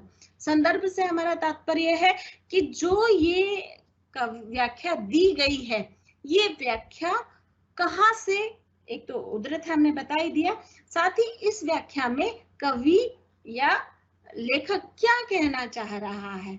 अगर हम पूरे उस व्याख्या के पोर्शन को यानी कि जो हमें आशय दिया है पैराग्राफ में, उस आशय को हम पूरा अच्छे से पढ़ लेते हैं, और उसके बाद उसमें जो कवि मांग रहा है, लेखक मांग रहा है, भावाभिव्यक्ति व्यक्त करने की कोशिश करते हैं, यानी कि कौन किससे क्या और कब क्या कह रहा है। कहने का तात्पर्य कि आपको ये जानना बहुत आवश्यक है कि आप इसकी शुरुआत कैसे करें। कई बार शुरुआत करनी नहीं आती है, आरंभ करना नहीं आता, तो हमें इसमें देखने होगा कि पात्र किससे क्या कब और कौन सी बात कह रहा है, तो उन चीजों का यहाँ पर हमें वर्णन लिखना होगा। तीसरा आ जाएगा इसमें बेटा व्याख्या।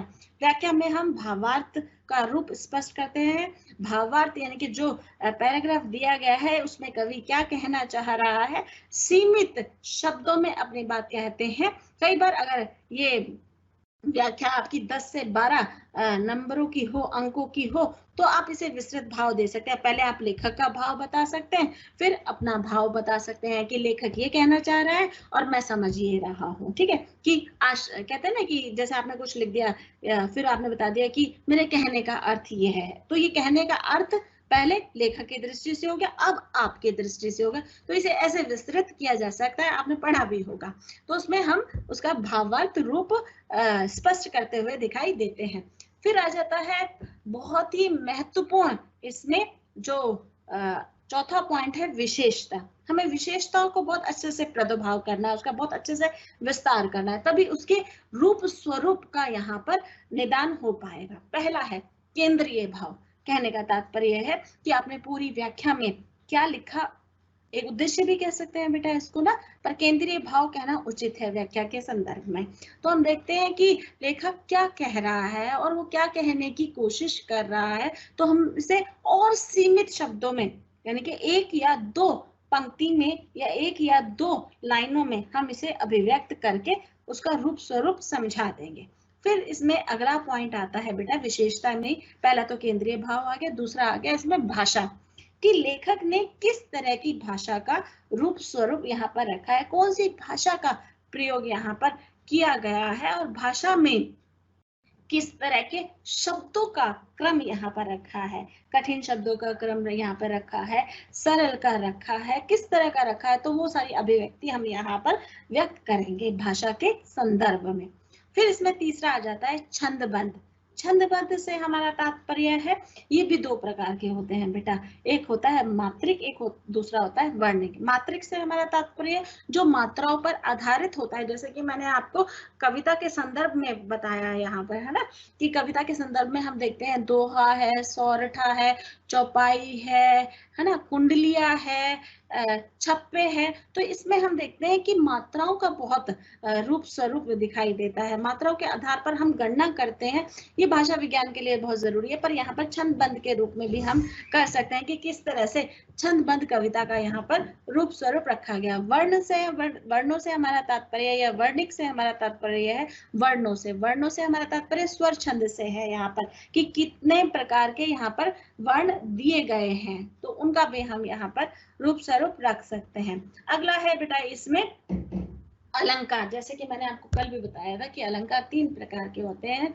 एक होता है आपका शब्दगत, एक होता है अर्थगत, और तीसरा होता है आपका उभय अलंकार, जो कि आज उसकी मतलब रूप स्वरूप को उतने रूप में नहीं वर्णित किया जा रहा है। केवल 2 ही अलंकारों का प्रयोग किया जा रहा है, शब्दालंकार और अर्थालंकार। ठीक है, फिर अगला आ जाता है इसमें कल्पना, क्योंकि कवि अपनी कल्पना जरूर करता है, चाहे गद्य में हो चाहे पद्य में हो, दोनों आधारों पर वह अपनी कल्पना का रूप बिखेरते हुए दिखाई देता है। तो कल्पना भी हम देखेंगे कि यथार्थ की पृष्ठभूमि में की गई है, यानी कि जो उसमें बातें कही गई हैं, तो वही क्या वह यथार्थ रूपी है या मिथ्या रूपी है या आपके आदर्शवादी है। 3 रूपों में यहाँ पर गणना की गई है। एक तो यथार्थ पर आधारित होती है, एक आदर्श पर निर्धारित होती है। अब आप आदर्श का अर्थ जानना चाहते होंगे, तो आदर्श से हमारा तात्पर्य है बेटा कि हम देखते हैं कि एक उदाहरण मैं रामायण का यहाँ ले लूंगी। आजकल जोरों शोरों पर भी चल रही है कि आप सुबह शाम रामायण का प्रसारण भी देखते हैं, और टीवी और न्यूज के माध्यम से भी उसके चर्चा परिचर्चा चल रही है। तो हम देखते हैं कि रामायण में राम का जो चरित्र चित्रण है वो आदर्श रूपी है ना। लक्ष्मण का चरित्र जो आदर्श रूपी है, सीता माता का जो रूप है वो भी आदर्शवाद के रूप स्वरूप के आधार पर वर्णित किया गया है। पर आज हम इस समाज में उस आदर्श की परिभाषा को क्या परिकल्पित कर सकते हैं? मुझे तो लगता नहीं कि हम लोग कर सकते हैं, क्योंकि आजकल ऐसा बेटा मिलना बड़ा मुश्किल काम है, या ऐसी बेटी मिलना बड़ा मुश्किल काम है कि आपके एक कहने पर सब चीजें छोड़कर चले जाएं। संभव है? आप खुद ही अवलोकन कीजिए, नहीं संभव है। क्योंकि जिस तरह की हवा चल रही है, जिस तरह का वातावरण है, जिस तरह की पृष्ठभूमि है, उसमें आदर्शवादी सोच का सोच रूपी व्याख्यान करना भी बड़ी बात हो जाती है। तो ये तो हम कल्पना की बात यहाँ पर कर रहे हैं। तो आदर्श रूप का यहाँ पर चित्रण थोड़ा सा संभव है। हम यथार्थ की पृष्ठभूमि में या कल्पना के पृष्ठभूमि में इन व्याख्याओं का रूप स्वरूप खोजते देखते हुए नजर आते हैं।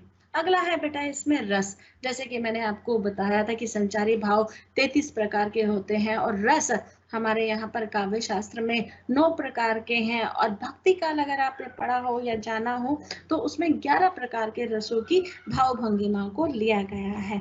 11 रस कौन कौन से हैं उसमें से मैं कुछ का यहाँ पर चित्रण कर देती हूँ, क्योंकि उतना ही आपके लिए सजग होगा, सहज होगा। पहला है, जैसे कल भी मैंने बात बताई थी, अभी बिहारी का भी मैंने आपको बताया, श्रृंगार रस है, करुण रस है, रौद्र रस है, वीर रस है, भयानक रस है, हास्य रस है, भयावा है। तो इस तरह के अनेक प्रकार के रसों की वहां पर परिकल्पना की गई है। 9 प्रकार के रस जो मैंने आपको काव्य शास्त्र में बताया। भक्ति काल में 2 रस और जुड़ गए हैं, उसका भी बता देती हूँ। एक वात्सल्य रस है और एक भक्ति रस है। ये 2 रस की उत्पत्ति भक्ति काल में ही हुई है। तो कुल मिलाकर 11 रस की यहाँ पर परिकल्पना की गई है। अगला है बेटा इसमें गुण। अगला जो विशेषता है गुण। गुण हमारे मानवीय प्रवृत्ति का बहुत ही अहम किरदार है, या कहें कि महत्ता है, क्योंकि हम व्यक्ति को उसके गुणों के आधार पर वर्णित करते हुए दिखाई देते हैं, है ना। जैसे कि मैं बता रही थी, कोई भी कहानी उपन्यास आप उठाते हैं तो उसमें पात्र का चरित्र चित्रण देखते हैं, तो पात्र के चरित्र चित्रण में हम हमेशा लोगों में गुण ही खोजना चाहते हैं। अवगुण किसी को भी नहीं अच्छा लगता है, पर क्या करें, मानवीय प्रवृत्ति है, गुण अवगुण साथ में आते हुए दिखाई देंगे। और ये जो अवगुण है बेटा, ये स्थिति परिस्थिति का सूचक है कि आप किस तरह से अपने जीवन का निर्वाह करते हैं और किस तरह से आप इन स्थिति परिस्थितियों में अपनी अवगुणता, अपनी गुणवत्ता को निर्धारित करते हुए भी देखते हैं। तो गुण का होना लाजमी है और ये हमारे जीवन का अहम रोल है। गुण में भी विद्वानों ने इसे 3 भागों में वर्गीकृत किया गया है। एक है माधुर्य, दूसरा है ओज और तीसरा है प्रसाद। कहने का तात्पर्य है जब भी कोई कविता लिखी जाती है तो वो 3 आधारों पर ही अभिव्यक्त होती है।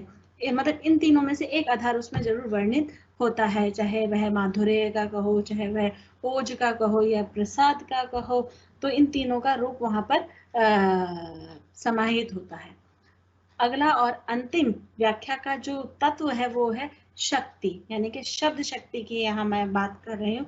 वो भी 3 प्रकार की होती है अपना, जैसे अभिधा, व्यंजना और लक्षणा। 3 प्रकार की शक्तियों के द्वारा हम किसी भी व्याख्या में, कविता में, उसके रूप स्वरूप में उसका आधार अभिव्यक्त कर सकते हैं। मैं इसके बारे में बहुत विस्तृत नहीं बताऊंगी क्योंकि अभिधा, लक्षणा, व्यंजना ये काव्य शास्त्र में है, जो आप अगर हिंदी ऑनर्स कर रहे होते तो इन चीजों का और अधिक महत्व होता। अभी आपका सूक्ष्म रूप में महत्व होना लाजमी है, जानना उतना आवश्यक नहीं है।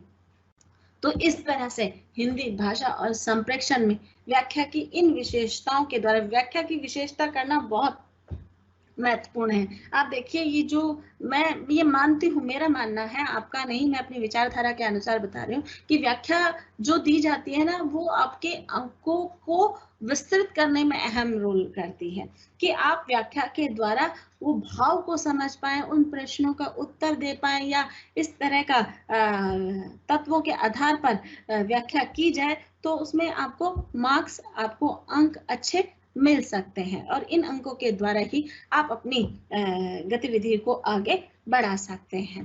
तो हम देख रहे हैं कि व्याख्या में इन तत्वों के आधार पर ही अभिव्यक्ति होती है और इन अभिव्यक्ति के द्वारा ही आप अपने रूपों को यहाँ पर ले सकते हैं। हिंदी भाषा और संप्रेषण, संप्रेषण में आज ये तीसरा और अंतिम अध्याय पूर्ण हो गया है। अब मैं यहाँ पर पूरे 1 घंटा हम लोगों के पास है, आधा घंटा मैं आप लोगों के साथ इस अध्याय को दोबारा से पढ़ाने की पूरी कोशिश कर रही हूँ, यानी कि एक तरह से दोबारा से पुनरावृत्ति हो रही है कि मैं दोबारा से आपको हिंदी भाषा के शुरुआत से, यानी कि आरंभ से और विकास तक, अंत तक, मैं उस प्रक्रिया में जो मैंने आपको यहाँ पर प्रेजेंटेशन दिखाई दी जा रही है, इसके माध्यम से मैं आप संक्षिप्त में फिर से पूर्ण जानकारी देने की भरसक कोशिश यहाँ पर मैं करती हूँ। तो आप उसे सुनिए और इस बीच में आप अपने प्रश्नों को तैयार कर लीजिए, मैं उसका लाइव उत्तर दूंगी। जो भी प्रश्न आप पूछें उसकी प्रश्न की गरिमा के साथ आप उसको पूछिए, ठीक है, कि प्रश्न पूछने वाला है या नहीं है, ये भी आप ध्यान रखिएगा, क्योंकि संप्रेषण, हिंदी भाषा और संप्रेषण बहुत आसान विषय है। आप अपने कारण इसे जटिल मत बनाइए, क्योंकि इसमें जटिलता का कोई आधार नहीं है। आप जितने भी प्रश्न पूछेंगे मैं उन सबका जवाब यहाँ देने के लिए तत्पर हूँ। अब मैं दोबारा से 5 मिनट का ब्रेक लेकर और हिंदी भाषा और संप्रेषण की शुरुआत करने जा रही हूँ। अब मैं इस विषय की दोबारा से एक बार पुनरावृत्ति कर रही हूँ। कहीं भी आपको लगे कि कहीं कोई दिक्कत आ रही है पुनरावृत्ति में, तो आप अपने प्रश्नों को दोबारा से तैयार कर लीजिए, जिसके संदर्भ में मैं आपको जवाब देती रहूंगी। हिंदी भाषा और संप्रेषण, जैसे कि मैंने भाषा के बारे में शुरुआत में बताया कि भाषा कई प्रकार की होती है, भाषा के रूप 2 हैं, भाषा कई प्रकार की होती है। जैसे हम बात कर रहे हैं हिंदी भाषा, तो भाषा से हमारा तात्पर्य है कि भाषा वह सशक्त माध्यम है जिसके द्वारा मनुष्य अपने भावों और विचारों का आदान प्रदान या तो बोलकर या लिखकर करता है, उसे हम भाषा कहते हैं।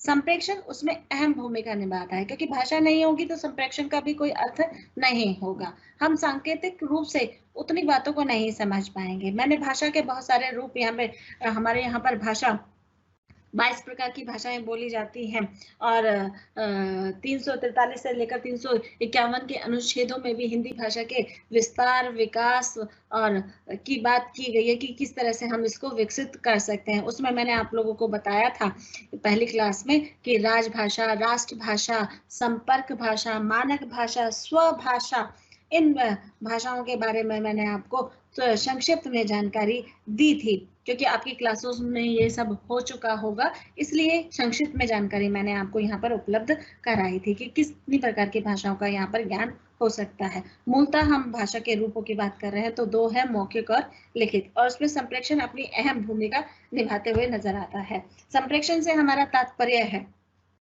कि हम जिस प्रकार की बातचीत कर रहे हैं, वार्तालाप कर रहे हैं, या फिर अपने विचारों का हम आदान प्रदान कर रहे हैं, ज्ञान के द्वारा, विचार के द्वारा, अनुभवों के द्वारा हम अपनी बात को कहते सुनते हुए दिखाई देते हैं, उसे संप्रेषण कहते हैं। संप्रेषण की अवधारणा, स्वरूप और सिद्धांत, ये 3 प्रकार के यहाँ पर हम संप्रेषण के रूप ये देख सकते हैं। जैसे ध्वनियों के माध्यम से अपनी बात कहने का तात्पर्य है कि हम देखते हैं कि हम जब बचपन में जन्म लेते हैं या हमारा जन्म होता है तो हमें अनेक प्रकार की ध्वनियों से अवगत कराया जाता है, शब्दों को मिला मिलाकर हमें पढ़ाया जाता है और सब चीजों से हमें अवगत कराया जाता है। ये पेन है, पेंसिल है, डस्टर है, चौक है ना। और जब हम अभ्यस्त हो जाते हैं तो अगर हम अंधेरे में भी उनका स्मरण कर या उन्हें केवल सूचित सूचना पर ही हम उसका आंकलन कर सकते हैं, तो हम इतने अभ्यस्त हो जाते हैं चीजों के प्रति कि हम देखते हैं कि अगर लाइट भी चली जाती है ना बच्चा, मैंने ये उदाहरण दिया था, घर में लाइट भी चली जाती है और कोई भी, हम 4-5 व्यक्ति जितने भी घर में हो, अगर कोई भी बोलता तो एकदम उसकी ध्वनि हमें सुनाई दे जाती है आराम से कि ये बोल रहा होगा। हमें वहां नाम को भी संबोधित करने की आवश्यकता नहीं होती है ना, कि हम बोलते हैं कि हाँ ये दीदी बोल रही है, भाई बोल रहा है या फिर पापा बोल रहे हैं, तो हम इस तरह का एकदम आंकलन लगा लेते हैं। कहने का तात्पर्य है कि ध्वनि के माध्यम से भी हम अपनी बातों का रूप समझ सकते हैं। दूसरा है, दो व्यक्तियों के बीच में हुई बातचीत, यानी कि एक वक्ता है, एक दूसरा श्रोता है। जैसे कि हम मोबाइल में बात करते हैं ना, तो मोबाइल में हम अब किसी से बात कर रहे हैं कि क्या हाल चाल है, तो दूसरा वाला उत्तर देता है कि मैं ठीक हूँ, तो दोनों के बीच में संवाद वहां पर हो रहा है, दो व्यक्तियों के बीच में बातचीत हो रही है। अब वो बातचीत विषय पर आधारित है या मतलब औपचारिक है या अनौपचारिक है, उस दृष्टि को यहाँ पर हम नहीं रखते हैं। तीसरा इसमें मैंने बताया, ज्ञान, विचार, अनुभव के आधार पर अपनी बात कहते सुनते हैं। जरूरी नहीं है हम 24 घंटे निजी संबंधों पर बात करें, निजी व्यक्तित्व पर बात करें, हम अपने ज्ञान आधारों को भी व्यक्त करते हैं, विचारों को भी व्यक्त करते हैं, भावों को भी व्यक्त करते हैं, अपने बोध के आधार पर भी अपनी अभिव्यक्ति को करते हुए दिखाई देते हैं। तो ये संप्रेषण का रूप है कि हम इन रूपों के द्वारा अपनी अभिव्यक्ति को व्यक्त करते हुए दिखाई देते हैं। फिर आता है संप्रेषण का महत्व, कि हमारे जीवन में संप्रेषण कितनी महत्वपूर्ण भूमिका निभाता है, क्योंकि जब से मनुष्य जन्म हुआ, जब से धरती पर मनुष्य ने जन्म लिया है, तब से लेकर अब तक वह बोलने की नित्य क्रिया प्रतिक्रिया करता हुआ दिखाई देता है।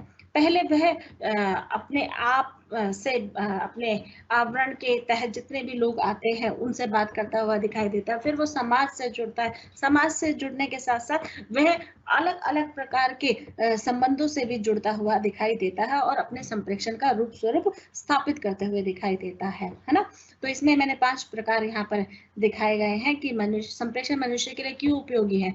अगर संप्रेषण ना हो तो मनुष्य जीवन जीना थोड़ा सा निरर्थक होगा, कि हम उसमें अपनी भावाभिव्यक्ति, अपने विचार अभिव्यक्ति को व्यक्त नहीं कर सकते हैं, तो उस जीने का कोई, मुझे लगता है, अर्थ नहीं होता। इसलिए संप्रेषण मनुष्य के लिए उपयोगी है कि वह अपनी बात को दूसरे तक पहुंचा सकता है, अपने मन में जो भी विचार चल रहे हैं वह दूसरों को संबोधित करके बता भी सकता है कि मेरे लिए उपयोगी है या नहीं है ना। हम राय भी लेते हैं, सुझाव भी लेते हैं, समाधान में भी हम अपनी क्रिया प्रतिक्रिया करते हुए दिखाई देते हैं। तो हम मनुष्य, क्योंकि हम जानते हैं कि हम बहुत पूर्ण रूप से परिपक्व नहीं हैं, तो हम अपनी अभिव्यक्ति से सामने वाले को संबोधित करते हुए बताते हैं कि क्या ये हमारे लिए, हमारे कार्य के लिए निहित है या हमारे हित के लिए ये सुचारू रूप से कार्य करेगा। तो हम इस तरह से समाज से मनुष्य जुड़ता हुआ चला जाता है और मनुष्य इस तरह की उपयोगिता को भी सिद्ध करता हुआ चलता है। संप्रेषण मानव समाज का आधार है, बिल्कुल है। अगर मानव समाज का आधार नहीं हो संप्रेषण, तो उसमें किस प्रकार की गतिविधियां होंगी। हम देखते हैं राष्ट्रीय अंतर्राष्ट्रीय स्तर पर गतिविधियां होती रहती हैं और उन गतिविधियों में हम देखते हैं कि भाषा किस तरह से अपना रूप स्वरूप दिखाती हुई दिखाई देती है। उसमें हम सकारात्मक सोच, नकारात्मक सोच का भी सामने रूप देखते हुए नजर आते हैं। इसलिए मानव समाज का जो आधार है वो संप्रेषण पर ही टिका हुआ है। अगर संप्रेषण नहीं है तो मानव समाज का आधार उतना सशक्तपूर्ण नहीं हो पाएगा। तीसरा इसमें बताया व्यवसायिक महत्व में भी इसकी उपयोगिता है, बिल्कुल है, क्योंकि मैंने बताया कि हम अनौपचारिक रूप से सदा बात नहीं कर सकते हैं, हमें औपचारिक गतिविधियों से भी गुजरना होता है। तो व्यवसायिक महत्व उसमें अहम भूमिका निभाता हुआ नजर आता है कि व्यवसाय के द्वारा हम अपनी भाव अभिव्यक्ति को व्यक्त कर सकते हैं, अपनी शैक्षणिक योग्यताओं को हम दूसरों तक बता सकते हैं, हम अपने आत्मवृत्ति या CV के माध्यम से या बायोडाटा के माध्यम से हम अपनी अभिव्यक्ति, अपने व्यक्तित्व को भी दिखाते हुए नजर आते हैं। व्यवसायिक संप्रेषण में हम व्यवसाय से संबंधित, कारोबार से संबंधित, व्यापारिक दृष्टिकोण से संबंधित या कंपनी, संस्था या संस्थान में हम देखेंगे स्कूल कॉलेजेस भी आ जाते हैं, तो हम अनेक प्रकार से व्यावसायिक रूप से जुड़े हुए होते हैं और व्यावसायिक रूप से जुड़े होने के कारण हम संस्था और कंपनी के साथ जुड़कर उसके हित की बात करते हुए दिखाई देते हैं और उस हित से ही हमारा हित भी जुड़ा हुआ है। तो व्यवसायिक संप्रेषण में हम अनेक व्यवसायों में अपने आप को संपूर्ण दृष्टि से अभिव्यक्त करते हुए दिखाई देते हैं। इस व्यवसायिक पत्र की भी यहाँ पर मैं बात करना चाहूंगी, ये जुड़ा हुआ भी है इस विषय से। व्यवसायिक पत्र में भी मैंने आपको कल बताया था कि किस तरह से व्यवसायिक पत्र में औपचारिक पत्रों की जो महत्ता है उसमें क्या दृष्टिकोण दिखाई देता है, या फिर अनौपचारिक पत्र में क्या दृष्टि कार्य करते हुए दिखाई देती है। दोनों के महत्व को मैंने कल विस्तृत रूप से समझाने की कोशिश की थी। व्यवसायिक पत्र में हम जैसे किसी संपादक को पत्र लिखते हैं, समाचार के द्वारा किसी को जानकारी देना चाहते हैं, या फिर बुक विक्रेता को, दुकानदार को किसी को मतलब अपनी बात पहुंचाना चाहते हैं, या किसी MCD तक अपनी बात पहुंचाना चाहते हैं, या बिजली घर में अपनी समस्या को पहुंचाना चाहते हैं, तो हम मुख्यतः विषय को पारित करते हुए अपनी अभिव्यक्ति वहां पर लिखकर या अपनी समस्या लिखकर वहां पर हम बता सकते हैं।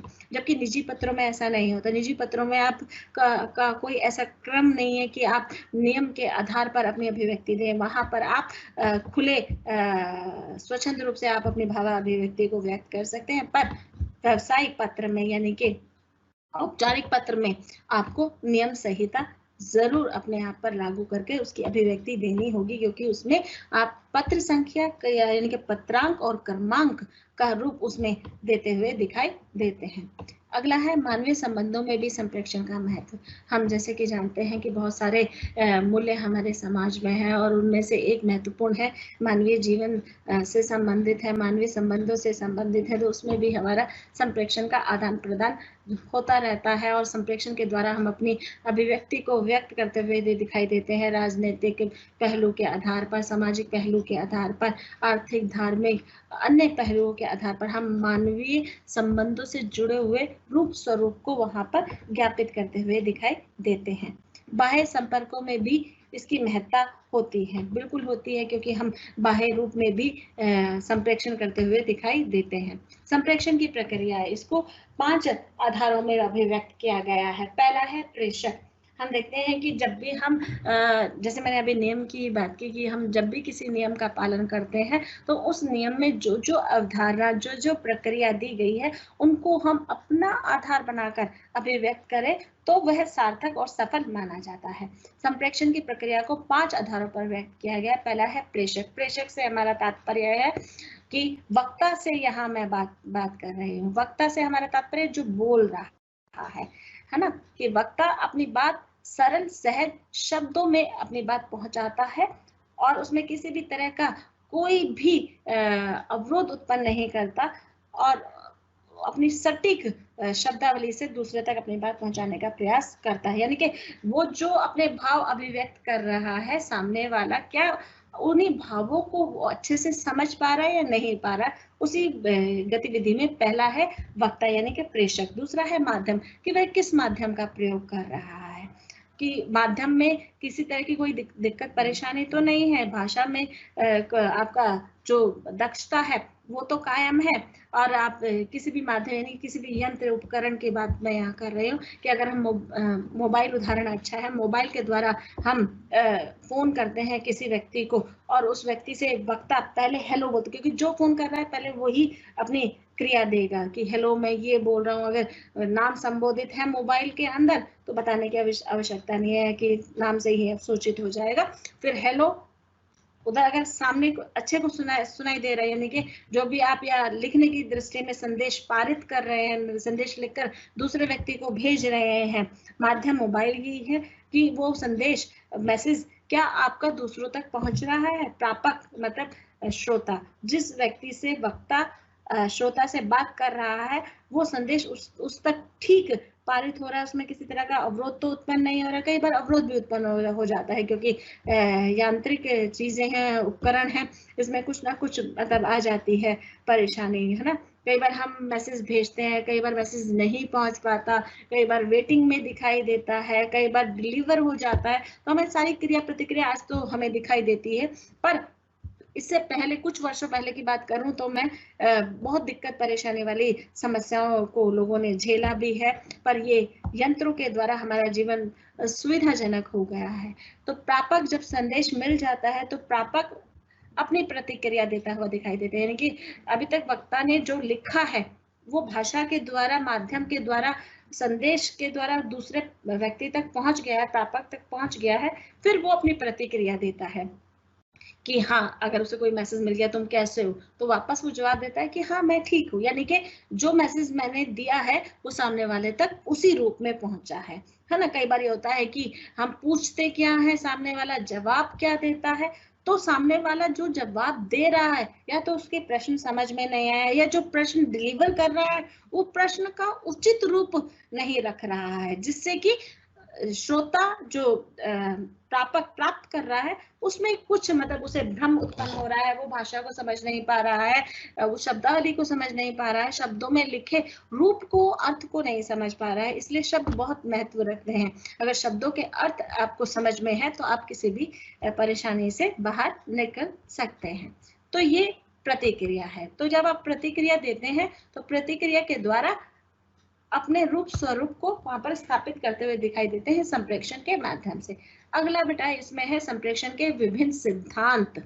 संप्रेषण के विभिन्न सिद्धांत को दो भागों में वर्गीकृत किया गया है। पहला है सामाजिक और सांस्कृतिक वातावरण के आधार पर। कहने का तात्पर्य यहाँ पर है क्योंकि हम मनुष्य हैं और मनुष्य तो हम समाज से जुड़े हुए हैं, समाज से अलग तो नहीं है ना बेटा, हम लोग समाज से जुड़े हुए हैं। समाज से जुड़े हुए हैं तो उसके सांस्कृतिक रूपों से भी हम जुड़े हुए हैं, यानी कि जो धर्म के नाम पर है, जो आपके रीति रिवाज हैं, जो आपके सभ्यता है, संस्कृति है, वो कहीं ना कहीं समाज से ही मतलब जुड़ी हुई होती है। आप उसके बिना अलग थलग नहीं मतलब वातावरण अपना जी सकते हैं। तो हम सामाजिक वातावरण में देखते हैं कि यहाँ पर हम जैसे जानते हैं कि बहुभाषी समाज है और यहाँ पर अनेक धर्मों के लोग यहाँ पर रहते हैं। ईसाई भी है, इस्लाम भी है, हिंदू भी है, सिख भी है। तो अलग अलग धर्म को मानने की विचारधारा यहाँ पर है। तो अलग अलग धर्मों की विचारधारा को भी यहाँ पर रूप स्वरूप दिया गया है। जैसे साम्यवादी दृष्टिकोण में दिखाया गया है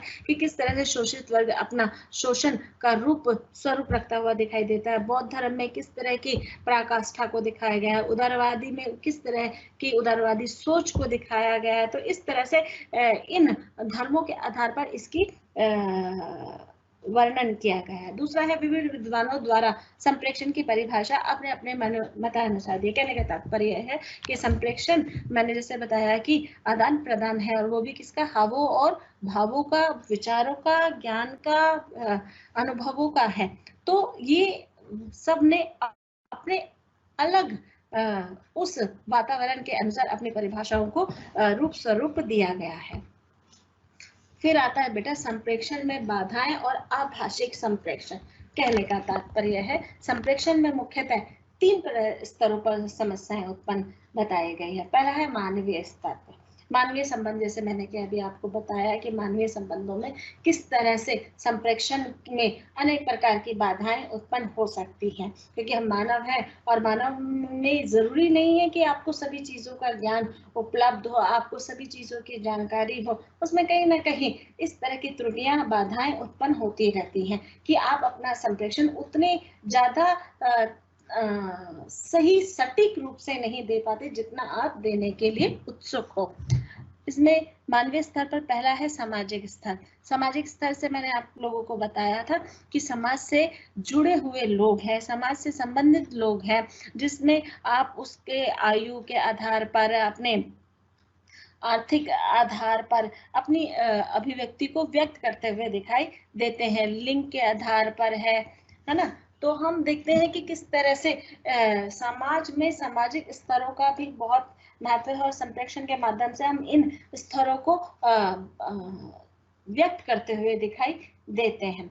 मनोवैज्ञानिक स्तर से हमारा तात्पर्य है कि मानसिक रूप से कि आप किस तरह के समाज में रह रहे हैं, किस तरह का दृष्टिकोण वहां पर अपना रहे हैं, क्या आप उस समाज से सहमत हैं या नहीं सहमत है। तो अनेक प्रकार की विचारधाराएं हमारे मन में उत्पन्न होती रहती है और इन विचारधाराओं के द्वारा ही हम संप्रेषण की अलग अलग रूप को देखते सुनते हुए नजर आते हैं, है ना। कई बार हम देखते हैं कि हम बहुत सारे चीजों से रूबरू नहीं होना चाहते, हमें कई चीजें बहुत खटकती हैं, कई चीजों का हम जितना रसास्वादन लेना चाहते हैं उतना नहीं ले पाते। ये हमारी मानसिक स्तर पर भी दिखाई देता है, क्योंकि अगर हम मानसिक रूप से शोषित हैं या हमारा मानसिक रूप से शोषण किया गया है तो हम संप्रेषण का उतना अच्छा आधार प्रस्तुत नहीं कर पाएंगे जितना कि हमें करना चाहिए। तो हम ये देखते हैं कि सारी चीजें हम समाज के आधार पर ही इन सब चीजों को ज्ञापित करते हुए जा रहे हैं।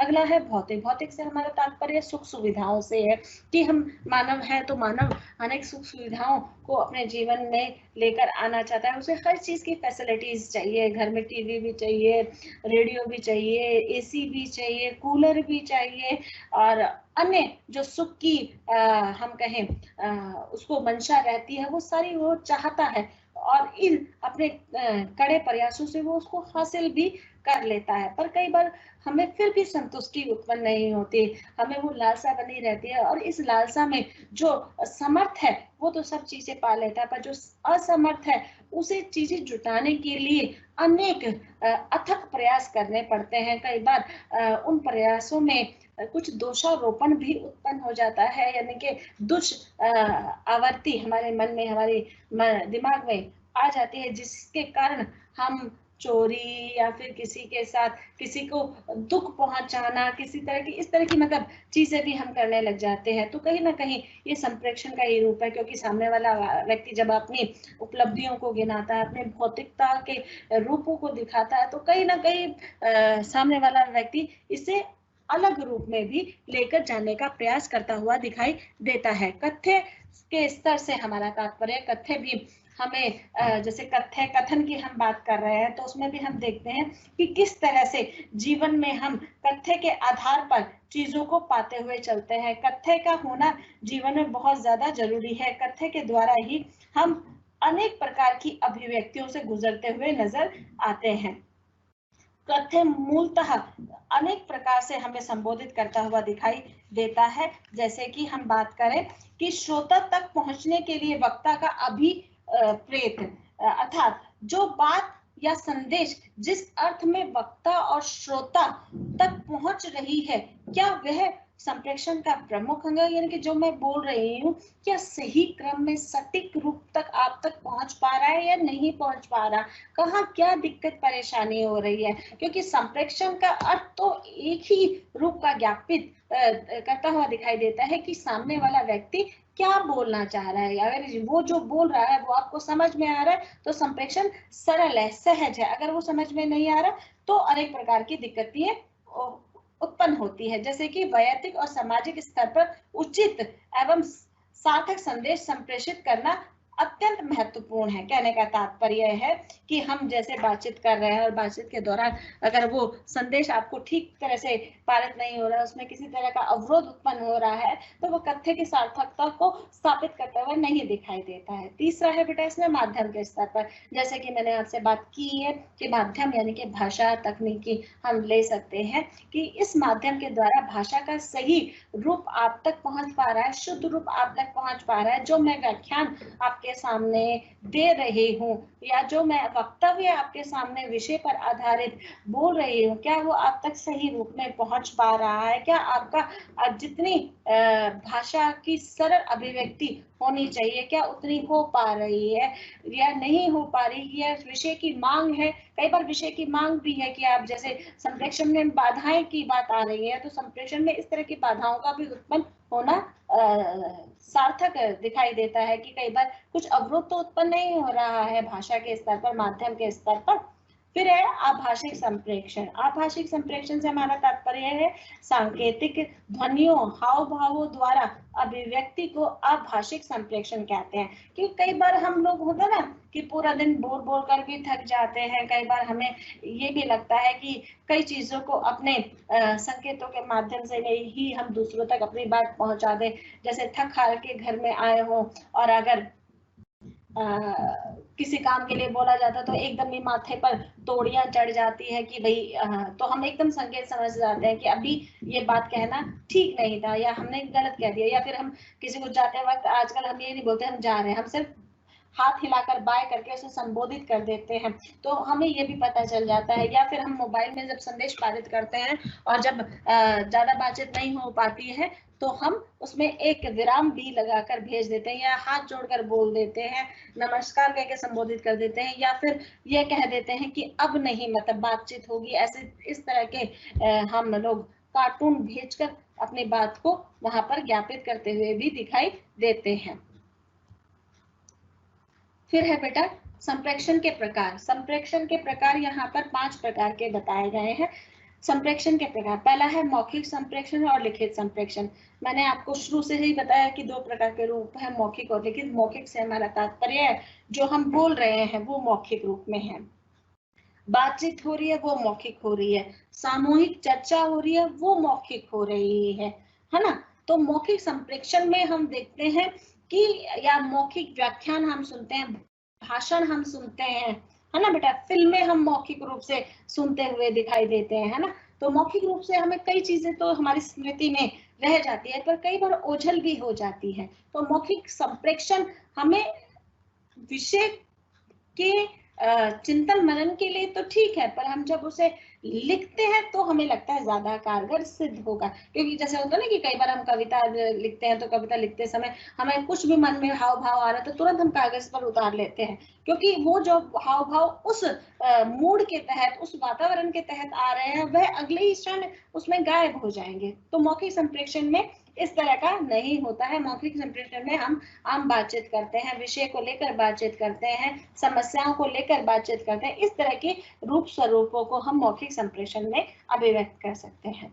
लिखित संप्रेषण से हमारा तात्पर्य जैसे मैंने बताया लेख है, आपकी किताब है, साहित्य से जुड़ी प्रवृत्तियां हैं, प्रतिलिपियां हैं, तो उन्हें हम पढ़ते हैं, देखते हैं और उनके अर्थों को समझते हैं। कहानी, उपन्यास, नाटक या गद्य की या पद्य की अनेक विधाओं से हम साझा होते हैं, तो हम देखते हैं कि उनको हम दोबारा भी पढ़ सकते हैं। या जो लिखित रूप में हम अपने नोट्स भी बनाते हैं, है ना, एग्जाम के टाइम में अपने नोट्स बनाते हैं और प्रमुख बिंदुओं को हम लिख कर रख लेते हैं, तो वो क्या है, लिखित में है, यानी कि स्थायी है। अब इसका मतलब इसे खोया नहीं जा सकता या इसे धूमिल नहीं हो सकता है, ये स्थिर रहेगा। दूसरा है इसमें बेटा वैयक्तिक और सामाजिक। वैयक्तिक से हमारा तात्पर्य है कि हम व्यक्ति रूप से अपने आप से बातचीत करते हैं, आत्मगत रूप से, स्वगत रूप से, या फिर जो आगे आएगा एक और आएगा एकालाप से भी हम अपने बात करते हुए दिखाई देते हैं। पर यहाँ पर एकालाप तो 2 प्रकार का होता है, आगे मैं बताऊंगी, पर वैयक्तिक रूप से हम अपने आप से ही बात करते हुए दिखाई देते हैं, यानी कि हम ही अपने आप से प्रश्न पूछ रहे हैं, हम ही उसका उत्तर दे रहे हैं। कई बार हम लोगों से सहमत नहीं होते ना बेटा, कि हर चीज जरूरी नहीं है कि जो आप सवाल कर रहे हो सब उसका सटीक आंसर दे पाए। तो कई बार हम लोग ऐसे विषयों पर भी चर्चा करना चाहते हैं जो केवल अपने ऊपर हो, है ना, क्योंकि हम अपनी अच्छाइयों को, अपनी बुराइयों को केवल आत्ममंथन अपने मतलब से ही दूर किया जा सकता है। इसलिए कई बार हम अपने आप से बातचीत करते हैं, अपने ही दोषों को गिनाते हुए भी नजर आते हैं, अपने गुणों को भी गिनाते हुए नजर आते हैं। वैयक्तिक बातचीत करना अच्छा है, पर पूर्ण रूप से उसमें ही सीमित रहना एक मतलब अवरोध का कारण बनता हुआ दिखाई देता है। इसलिए हम लोग, क्योंकि हम जो बोल रहे हैं हमारे मन में अलग तरह के विचार भी उत्पन्न हो रहे हैं ना। कई बार हम लोग पूजा में बैठते हैं, उदाहरण स्वरूप हम पूजा में बैठते हैं पर हमारा ध्यान अन्य चीजों में लगा रहता है, तो वो आपका अवचेतन मन है। आप चेतन अवस्था में किसी और दृष्टि में हो, अवचेतन अवस्था में किसी और दृष्टि में हो। तो कई बार ये सुखद भी होता है और कई बार बहुत ज्यादा दुखद भी हो जाता है। इसलिए हमें वैयक्तिक संवाद उतना ही करना हो जितना सीमा के तहत बताया है। कहा जाता है ना, बड़े बूढ़े भी कहते हैं कि अति किसी चीज की भी बुरी है, अति नहीं होनी चाहिए। हाँ, सूक्ष्म में किसी भी तरह की गतिविधि से आप गुजरते हैं तो उसको आपको लाभ भी मिलता है, उसमें हानि नहीं होती। सामाजिक, जैसे हमने सामाजिक पहले भी बात की है कि संप्रेषण में सामाजिकता का अपना एक अहम रोल है, एक अलग महत्ता है। तो संप्रेषण के द्वारा हम सामाजिक बिंदुओं पर चर्चा कर सकते हैं, सामाजिक आधारों पर अभिव्यक्ति दे सकते हैं। संप्रेषण के अनेक रूपों से वहां पर हम गुजरते हुए दिखाई देते हैं। व्यावसायिक संप्रेषण, मैं आपको पहले बता चुकी हूँ, उसकी महत्ता के बारे में बता चुकी हूँ। इसमें बताया गया है कि किस तरह से व्यावसायिक संप्रेषण में आप अपने कारोबार से सहित, अपने व्यापार से संबंधित, अपनी दुकानों से, कंपनी से, संस्था से संबंधित समस्या, परेशानियों और सफलता के रूप को भी वहां पर ज्ञापित कर सकते हैं, औपचारिक रूप में, अनौपचारिक रूप में। भ्रामक संप्रेषण, ये बहुत इंपॉर्टेंट है। भ्रामक संप्रेषण से हमारा तात्पर्य है कि हम जब संप्रेषण करते हैं तो कहीं उसमें हम दोहरे शब्दों का तो प्रयोग नहीं कर रहे। अगर दोहरे शब्दों का प्रयोग हम करते हैं अपनी बातों के तहत तो उसमें भ्रम की उत्पत्ति होना जायज है। कि हम देखते हैं कि हम बात विषय कुछ कर रहे हैं और उसमें अभिव्यक्ति कुछ और दे रहे हैं, तो वो हम विपरीत दिशा में चले गए। पर यहाँ पर विपरीत नहीं है, भ्रमात्मक है कि हम भ्रम में पड़ने वाली बातें यहाँ पर कर रहे हैं कि जिस तरह की अभिव्यक्ति मैं सामने वाले तक पहुंचाना चाहती हूँ, क्या उसमें कोई दिक्कत, कोई परेशानी उत्पन्न हो रही है तो तुरंत पूछ लेना चाहिए कि मैम मुझे इसमें भ्रम उत्पन्न हो रहा है, मुझे ये समझ में नहीं आ रहा है। भ्रमात्मक का अर्थ है संदेह उत्पन्न है, यानी कि हम, जैसे मैं एक उदाहरण देना चाहूंगी कि कई बच्चों को स्वर व्यंजनों के बारे में नहीं पता, या अगर पता भी है तो भ्रम उत्पन्न है कि भाई इसके बाद क्या आता है। जैसे स्वर 11 प्रकार के होते हैं और व्यंजन 33 प्रकार के हुआ करते थे, अब 35 प्रकार के हैं, 2 और व्यंजन इसमें जुड़ गए हैं।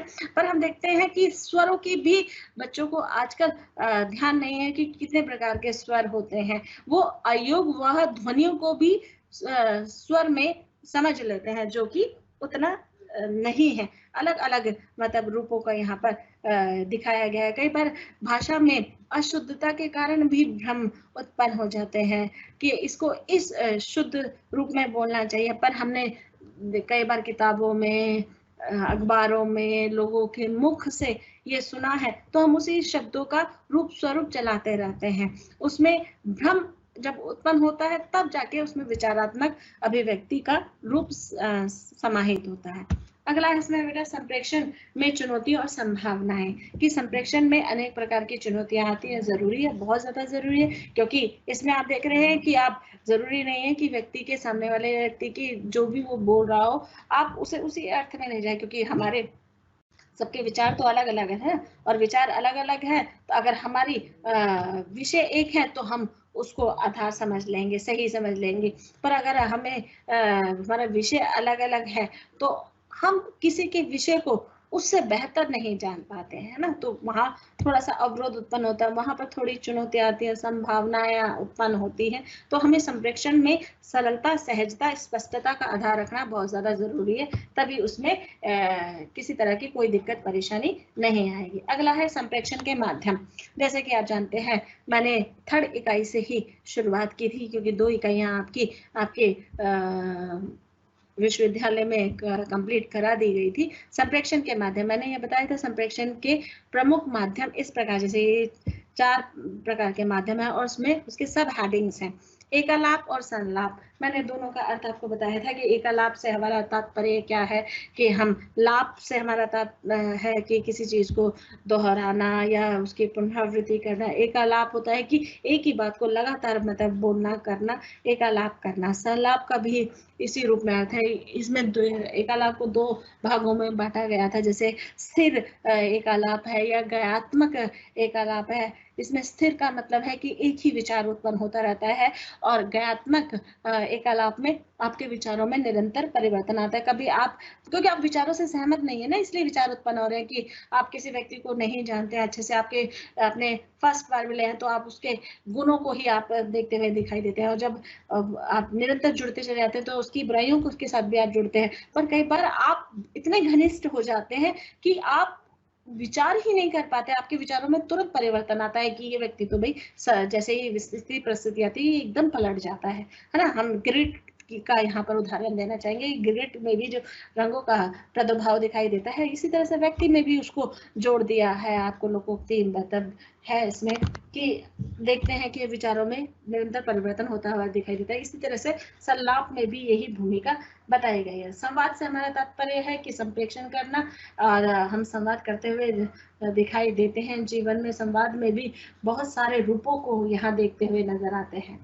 अगला है सामूहिक चर्चा। सामूहिक चर्चा से हमारा तात्पर्य है किसी बात की चर्चा करना, किसी विषय, परिस्थिति या समस्या या परेशानी को विषय पर आधारित सामूहिक चर्चा, यानी कि एक व्यक्ति से अधिक व्यक्तियों का वहां होना अत्यंत आवश्यक है। और इसमें वाद विवाद का मतलब पक्ष विपक्ष दोनों अपने सामूहिक चर्चा के तहत बोलते हुए दिखाई देते हैं, और वो है उसमें तथ्य, आंकड़े, सूचनाओं का और उसका प्रासंगिकता का होना अत्यंत आवश्यक है। ये सामूहिक चर्चा के नियम है जो होना बहुत जरूरी है।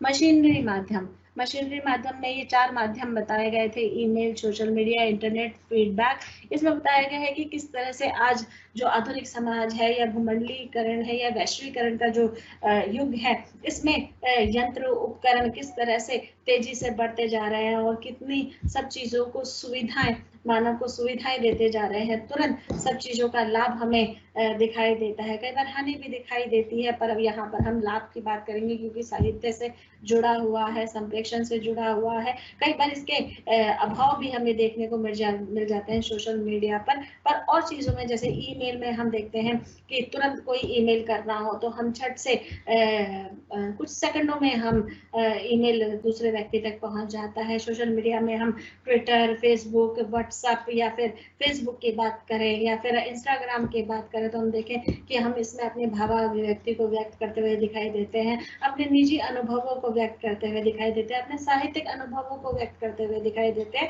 साथ साथ हम अपने गंतव्य से किसी और गंतव्य पर जाते हैं, यानी कि किसी और स्थान पर जाते हैं, घूमने फिरने जाते हैं, तो हम वहाँ की सुंदरता को भी, प्रकृति सौंदर्य को भी और अपने सौंदर्य को भी हम दिखाते हुए नजर आते हैं। तो एक बहुत बड़ा ये मतलब मीडिया का रूप यहाँ पर दिखाई दिया है। इंटरनेट फीडबैक, फिर हम उनसे ये कोशिश भी करते हैं कि जिस तरह का हमने विचार आपके सामने रखा है, जिस तरह का भाव हमने आपके सामने रखा है या हमारे अनुभव के आधार पर हमने जो प्रतिक्रिया दी है, आप भी उसके बारे में कुछ विचारागत प्रतिक्रिया हमें दें, तो उसका भी हम आधार यहाँ पर प्रस्तुत करते हुए दिखाई देते हैं। फिर आता है मौखिक और लिखित संप्रेषण। कल मैंने इसी पर बातचीत की थी कि मौखिक संप्रेषण से हमारा तात्पर्य बोलने से है। बोलना भी उतना ही सुचारू है जितना कि लिखना। बोलने के वक्त हमें बहुत सारी सावधानियों का रूप स्वरूप रखना चाहिए, क्योंकि बोलते समय हमें ये नहीं पता होता कि हम कैसे बोल रहे हैं, किससे बोल रहे हैं, क्या बोल रहे हैं, तो हमें ध्यान रखना अत्यंत आवश्यक है। जैसे इसमें बताया गया था, भाषण में मैंने 3 प्रकार के बताए थे। एक आपको बताया था व्याख्यान, एक आपको मैंने बताया था कि किस तरह से प्रवचन दिए जाते हैं और किस तरह से नेता अपना भाषण देते हैं। 3 आधारों पर बताया था कि भाषण सार्थक रूप दिखाई देता है। व्याख्यान में केवल एक व्यक्ति बोलता है और सब सुनते हैं। भाषण में भी एक ही व्यक्ति बोलता है और सब सुनते हैं। कई बार प्रवचन में इस तरह के क्वेश्चन की क्रिया प्रतिक्रिया हो जाती है या फिर व्याख्यान में भी हो जाती है, पर नेता के भाषण में इस तरह की कोई भी प्रतिक्रिया नहीं होती। वॉइस ओवर के बारे में मैंने बताया था कि एक डबिंग प्रकार की प्रक्रिया है। इसमें आप किसी व्यक्ति की आवाज निकालते हुए दिखाई देते हैं। जैसे कि उदाहरण दिया था मैंने, कार्टून्स का मैंने उदाहरण दिया था, भीम का दिखाई दिया था और आपको डोरेमोन का दिखाई देता है, या मैंने साहू मूवी का बताया यहाँ पे कि किस तरह से कई बार आवाज मेल खाती नहीं है तो भी उसमें अभाव उत्पन्न हो जाता है, और जब मेल खा जाती है तो वो सुखद रूप वहां पर पारित करते हुए दिखाई देता है। वाद विवाद भी मैंने सामूहिक परिचर्चा के दौरान बता दिया था कि एक पक्ष होता है, एक विपक्ष होता है और ज्वलंत विषय होता है, और उसमें कई प्रकार के विद्वान उसमें होते हैं जो अपनी क्रिया प्रतिक्रिया देते रहते हैं कि सामने वाले ने किस तरह के आंकड़ों का प्रस्तुतिकरण दिया है, कि किस तरह का प्रेजेंटेशन है, क्या भाषा की शुद्धता है। इन सब चीजों का ध्यान वाद विवाद प्रतियोगिता या वाद विवाद के रूप में रखा जाता है। लेकिन संप्रेषण से हमारा तात्पर्य लिखे हुए से है, यानी कि जो आपके बुक है, लेख है, शोध है, आपके पत्र पत्रिकाएं हैं आदि में लिखित सामग्री है, उसमें किस तरह के रूपों का समावेश होना चाहिए। सरलता, स्पष्टता, संक्षिप्तता, शिष्टाचार, मैंने और भी यहाँ पर प्रावधान रखे थे, पर मुख्यतः ये 4 प्रावधान कायम रहते हैं कि हमें जीवन में जब भी किसी चीज को लिखना हो तो उनमें इन 4 चीजों की उपयोगिता बहुत ज्यादा महत्व रखती है। अनुच्छेद लेखन से हमारा तात्पर्य है कि किसी भी अनुच्छेद को लिखना, संक्षिप्त में अपनी बात कहना, यानी कोई भी विषय दे दिया गया है उस विषय पर अपने विचारों की अभिव्यक्ति करना है। और उसके तत्व भी मैंने आपको कल बता दिए थे कि इसमें संक्षिप्तता का भाव होना चाहिए, एक रूपता का भाव होना चाहिए, क्रमबद्धता का आधार होना चाहिए, भाषा शुद्धता का आधार होना चाहिए, पुनरावृत्ति नहीं होनी चाहिए। ये 5-6 जो मुख्य तत्व हैं इसमें होना अत्यंत आवश्यक है, तभी उस अनुच्छेद को सफल अनुच्छेद माना जा सकता है। पल्लवन से हमारा तात्पर्य है कि मैंने बताया था कि जिस तरह से पेड़ में आप बीज बोते हो और उसमें पेड़ अपनी शाखाओं के द्वारा निकलता है और नए नए पत्ते लाता है और उसमें विस्तार करता है, तो एक तरह से पल्लवन से हमारा तात्पर्य फैलाव और विस्तार से है। इसमें भी इन्हीं तत्वों की रूपों को देखा जा सकता है, पर पल्लवन को हम 2 भागों में विभक्त कर सकते हैं या फिर अनुच्छेद को भी कर सकते हैं अगर समय की और विषय की दोनों की मांग हो तो। संक्षेपण से हमारा तात्पर्य मैंने बताया था काट छाट से है कि किस तरह से संक्षेपण को आप लिख सकते हैं। सार लिखना है, जैसे किसी कहानी का सार होता है तो आप उसमें अपने भावों को और अपने विचारों की अभिव्यक्ति को यहाँ पर दे सकते हैं और इसमें लाक्षणिकता या अतिशयोक्ति नहीं होनी चाहिए। अंतिम रूप तो मैंने आज स्पष्ट कर ही दिया था।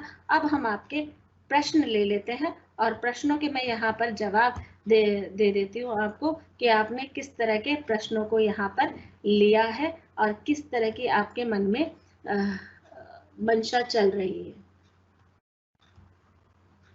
यहाँ पर 12 प्रश्न आए हुए हैं, जिसमें से पहला प्रश्न है sir when class will happen.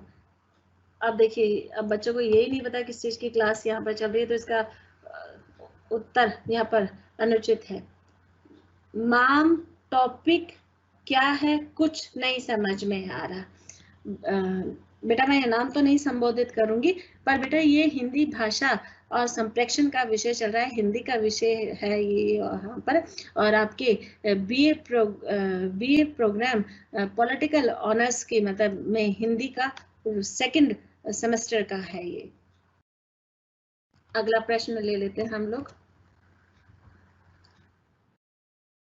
Ma'am ये हिंदी ABC में से कौन सी क्लास है?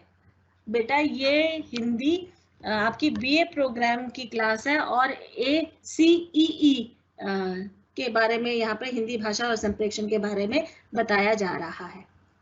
मैम समाचार का कितने टाइप होते हैं, देखते डिटेल में बता दीजिए। बेटा यहाँ पर समाचार में जो मैंने आप लोगों को बताया कि इसमें बहुत सारे रूपों को यहाँ पर दिया जा सकता है, क्योंकि समाचार केवल एक विषय पर निर्धारित नहीं होता, अनेक विषयों को वह परिपक्वता के आधार पर अभिव्यक्त करता हुआ दिखाई देता है, जैसे कि आपके सामाजिक, आर्थिक, राजनीतिक, सांस्कृतिक और ऐतिहासिक बिंदुओं को भी वहां पर दिखाया जाता है, खेल के बारे में भी बताया जाता है, व्यापार के बारे में भी बताया जाता है, मनोरंजन के बारे में भी बताया जाता है, देश विदेश की घटनाओं के बारे में भी बताया जाता है।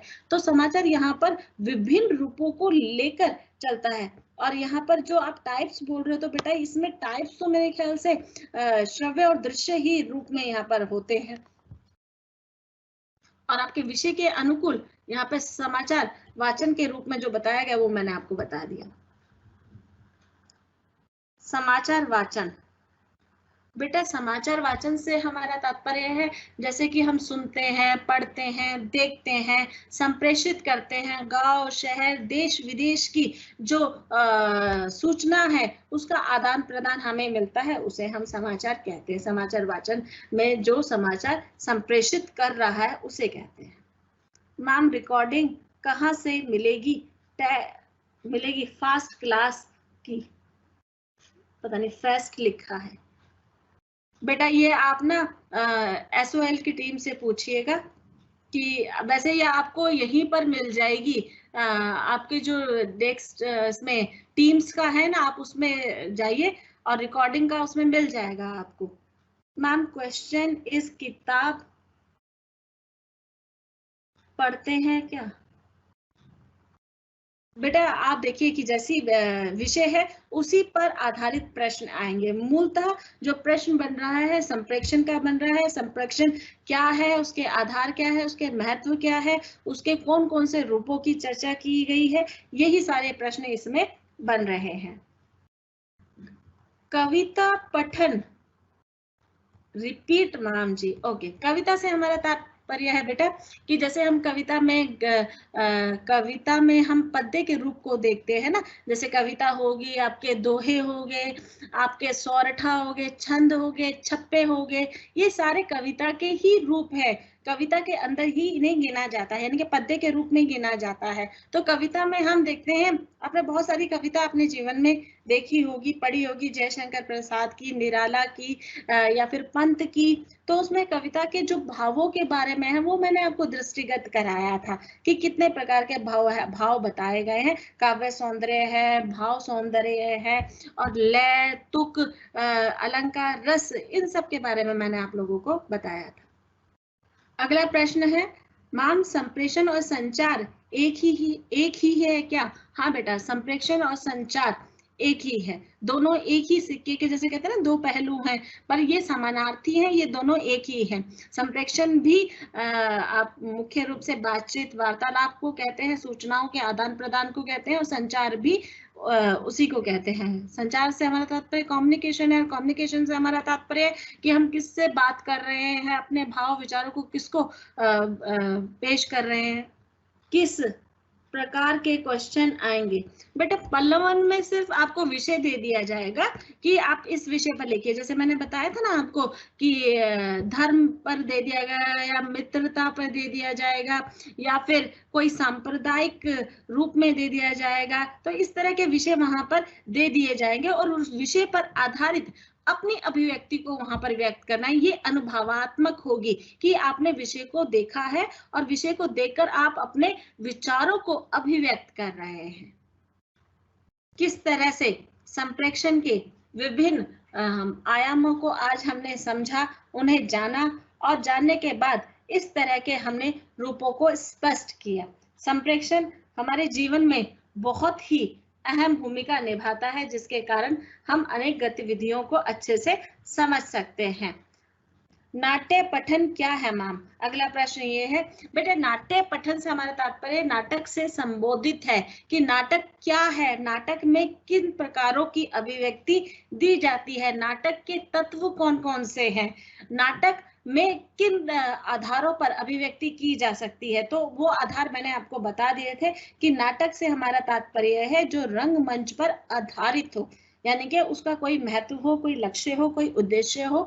और इसमें मैंने आपको 7 तत्व भी बता दिए थे। पहला मैंने बताया था आपको कथानक या कथासार, दूसरा पात्र चरित्र चित्रण, तीसरा वातावरण या देशकाल, चौथा संवाद शैली, पांचवा भाषा, और छठा रंगमंचीयता या अभिनयता, और सातवां उद्देश्य। ये 7 तत्व इसमें आएंगे, जिसके द्वारा नाटक की सार्थकता, उसकी महत्ता को प्रतिपादित किया जा सकता है। अगला प्रश्न है, मैम बताओ, मैम भाव सौंदर्य को एक बार और बता दीजिए। ठीक है बेटा, भाव सौंदर्य से हमारा तात्पर्य है कि इसमें किस तरह से भावों की अभिव्यक्ति हुई है। जैसे कविता को हम जब भी करते हैं या पढ़ते हैं तो कई बार ये होता है ना कि उसमें श्रृंगार के सारे पुट होते हैं, तो श्रृंगार में हम जैसे ही देखते हैं तो उसमें प्रेम का पुट वहां पर दिखाई देता है, सौंदर्य का पुट वहां पर दिखाई देता है, कई बार करुणा का भी पुट वहां पर हमें दिखाई देता है। तो भाव सौंदर्य में हम इस तरह की अभिव्यक्तियों को व्यक्त कर सकते हैं। इसमें भाषा के भी सौंदर्य को हम दिखा सकते हैं, मुहावरे भाषा में जो और रूप है, अलंकार है, रस है, वो भी यहाँ पर हम दिखाए जा सकते हैं भाव सौंदर्य के अंतर्गत। तो इतने ही प्रश्न अभी इस वक्त मेरे पास आए थे, तो मैंने उन सबका जवाब दे दिया है।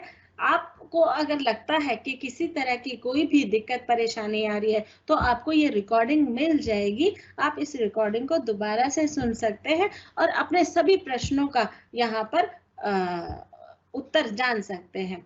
हम दोबारा विषय पर आते हैं और विषय पर आने के बाद हम दोबारा से उसकी प्रतिक्रिया के बारे में सूक्ष्म रूप से टिप्पणी कर देते हैं। हिंदी भाषा और संप्रेषण, जैसे आपने बताया भाषिक संप्रेषण है, स्वरूप और सिद्धांत है। इसमें भाषा के सारे ही तत्वों के आधारों को स्पष्ट किया गया है और संप्रेषण की महत्ता को पारित किया गया है कि संप्रेषण हमारे जीवन में कितना उपयोगी है। संप्रेषण के बिना हमारा जीवन शून्य है, हम उस जीवन की कल्पना ही नहीं कर सकते। सोचिए आपको एक दिन मौन रहने के लिए कह दिया जाए और आपको ये कहना कि आपको सुबह से शाम तक बोलना नहीं है, तो देखिए आपके मन में कितनी तरह की क्रिया प्रतिक्रिया आएगी, आप बोलने के लिए कितना ललायित होंगे कि बोलना इस रूप में भी बहुत जरूरी है, क्योंकि हमें पता लगता है कि हम जीवित हैं। अगर हम बोल नहीं रहे तो हमारा जो छवि है वो भी थोड़ा सा धूमिल होती हुई दिखाई देती है। इसलिए बोलना हमारे जीवन की आवश्यकता है, हमारी महत्ता है और हमारी जरूरत भी है। हम इन बोलने के क्रम से हम सारी चीजों को प्राप्त कर लेते हैं और प्राप्त करने के बाद हमारा जीवन किस तरह से सुखद दिखाई देता है। क्योंकि जब भी हमारे मन में कोई भी क्रोध आता है, कोई भी द्वेष आता है, कोई भी ईर्ष्या भी होती है, तो भी हमारे हाव भाव से कई बार पता चल जाता है। आपने देखा होगा कि हाव भावों की भी एक महत्वपूर्ण भूमिका है। क्या कई बार आपको कुछ भी बोलने की आवश्यकता नहीं होती है और सब कुछ प्रतीत हो जाता है। तो ये भाषा की तो एक रूप है कि आपने उन हाव भावों को समझा। जो चीज आप कई बार बिना कहे भी बहुत कुछ बोल जाते हैं, है ना। कई बार आप कहते हैं जरूरी नहीं है कि बोलकर हर चीज बताई जाए, बिना बोले भी समझ लेना चाहिए, क्योंकि व्यक्ति अपने व्यक्तित्व का दिन प्रतिदिन रूप स्वरूप स्थापित करते हुए चलता है। अगर वो व्यक्तित्व उसमें नहीं दिखाई देता तो फिर थोड़ा सा परेशानी वाली बात आ जाती है। एक और प्रश्न आ गया, उसे भी ले लेते हैं हम लोग। इसमें बताया गया है कि मैम कल क्लास है। नहीं बेटा, आज ये 3 दिन की क्लास थी और 3 दिन की क्लास में मैंने 2 टॉपिक का यहाँ पर समायोजन किया और 2 जो पुनः टॉपिक आप लोगों को आपकी कक्षा में करा दिए गए थे उसका भी मैंने यहाँ पर विस्तृत रूप से आपको जानकारी दे दी है। तो उस जानकारी के तहत आप एक बार इसे दोबारा से पढ़ेंगे तो आपको आसानी होगी। पर इतना जरूर बता दूं मैं आप लोगों को कि विषय बहुत ज्यादा गंभीर नहीं है, विषय बहुत ज्यादा आसान है। आप 1-2 बार इसे पढ़ेंगे ना तो आपके सारे जो संदेह हैं वो गायब होते हुए दिखाई दे जाएंगे। इसमें किसी भी तरह की कोई भी मतलब दिक्कत परेशानी आपके सामने आने वाली नहीं है। अभी भी आपके पास 1-2 मिनट का समय है। अगर आप प्रश्न और पूछना चाहते हैं और लगता है कि कहीं आपको कोई दुविधा उत्पन्न हो रही है तो आप पूछ सकते हैं, नहीं तो मैं विषय को फिर आगे ही बढ़ाऊं कि संप्रेषण का रूप स्वरूप हमारे जीवन में बहुत ही अहम है। संप्रेषण के बिना हम जीवित नहीं, मतलब अगर संप्रेषण नहीं है तो हमें लगता ही नहीं कि हम जीवित हैं। हमें लगता है कि कई बार हम ऐसी स्थिति में हैं कि हम अपने भावों को, अपने विचारों को अभिव्यक्त नहीं कर पा रहे। मैं एक उदाहरण और देना चाहूंगी यहाँ पर, ये इस कक्षा का अंतिम उदाहरण ही समझिए आप, कि मैं एक दिन ना बस में जा रही थी तो बस में मैंने देखा कि 2 ना सांकेतिक भाव से अपनी भावों को अभिव्यक्त कर दिया, यानी कि वो बोल नहीं सकते थे, केवल संकेतों के माध्यम से ही अपनी बात कह रहे थे। तो मैंने देखा बहुत पहले भी है, पर उस दिन जो मैंने देखा वो थोड़ा सा मतलब मेरी स्मृति में आज भी है कि मैंने देखा कि 4 विद्यार्थी आपस में बात कर रहे हैं और पूरी जो बस का केंद्र वही थे। बस सभी लोग जो वहां पर थे वो उन्हीं को देख रहे थे, मैं भी देख रही थी क्योंकि मेरी आगे वाली सीट पर ही वो लोग बैठे हुए थे। तो मैंने देखा कि वो किस तरह से बात कर रहे हैं, हंस रहे हैं।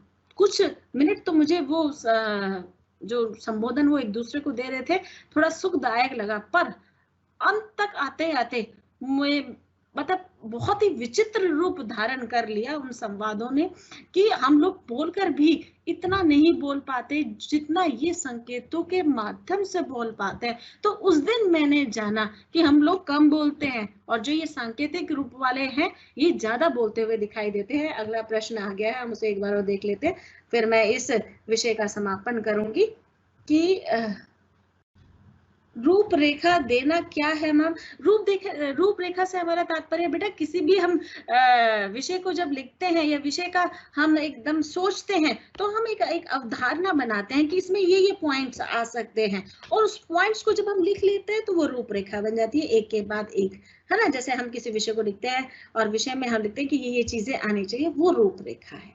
ठीक है, एक और प्रश्न आ गया है वो भी देख लेते हैं। मैम, अनुच्छेद लेखन में हमें किस टॉपिक और अनुच्छेद लिखना होगा या उसकी विशेषताएं लिखनी आएगी एग्जाम में? बेटा विशेषताएं जो आती है ना वो बहुत कम आती है, बहुत रेयर आती है। कोई एक आधा एग्जामिनर होगा कि वो लगातार अगर इन चीजों को देता रहा होगा और कुछ परिवर्तन करना चाहता होगा तो दे सकता है, अदरवाइज बहुत कम ये होता है कि अनुच्छेद की विशेषताएं आती हों। अनुच्छेद ही लिखने को आता है, अनुच्छेद पर एक टॉपिक दे देते हैं कि 2-3 टॉपिक दे देते हैं, उसमें से किसी एक विषय पर आपको लिखना होता है। अनुच्छेद पल्लवन और ये संक्षेपण में थोड़ी सी भिन्नता रहती होगी और उसके आधार पर दे देते हैं, मतलब ज्यादातर विशेषताएं बहुत कम आती है, अनुच्छेद ही लिखने को ज्यादा आता है। एक और प्रश्न आ गया है, मैम पेपर कब है? बेटा ये थोड़ी सी समस्या है, इस समस्या का उत्तर मेरे पास भी अभी नहीं है। जैसे ही मुझे कुछ जानकारी मिलती है तो मैं आप तक पहुंचाने का प्रयास करती हूँ। तो आज हमने हिंदी भाषा और उससे संबंधित संप्रेषण के विविध रूपों को हमने देखा, जाना, पढ़ा और समझा।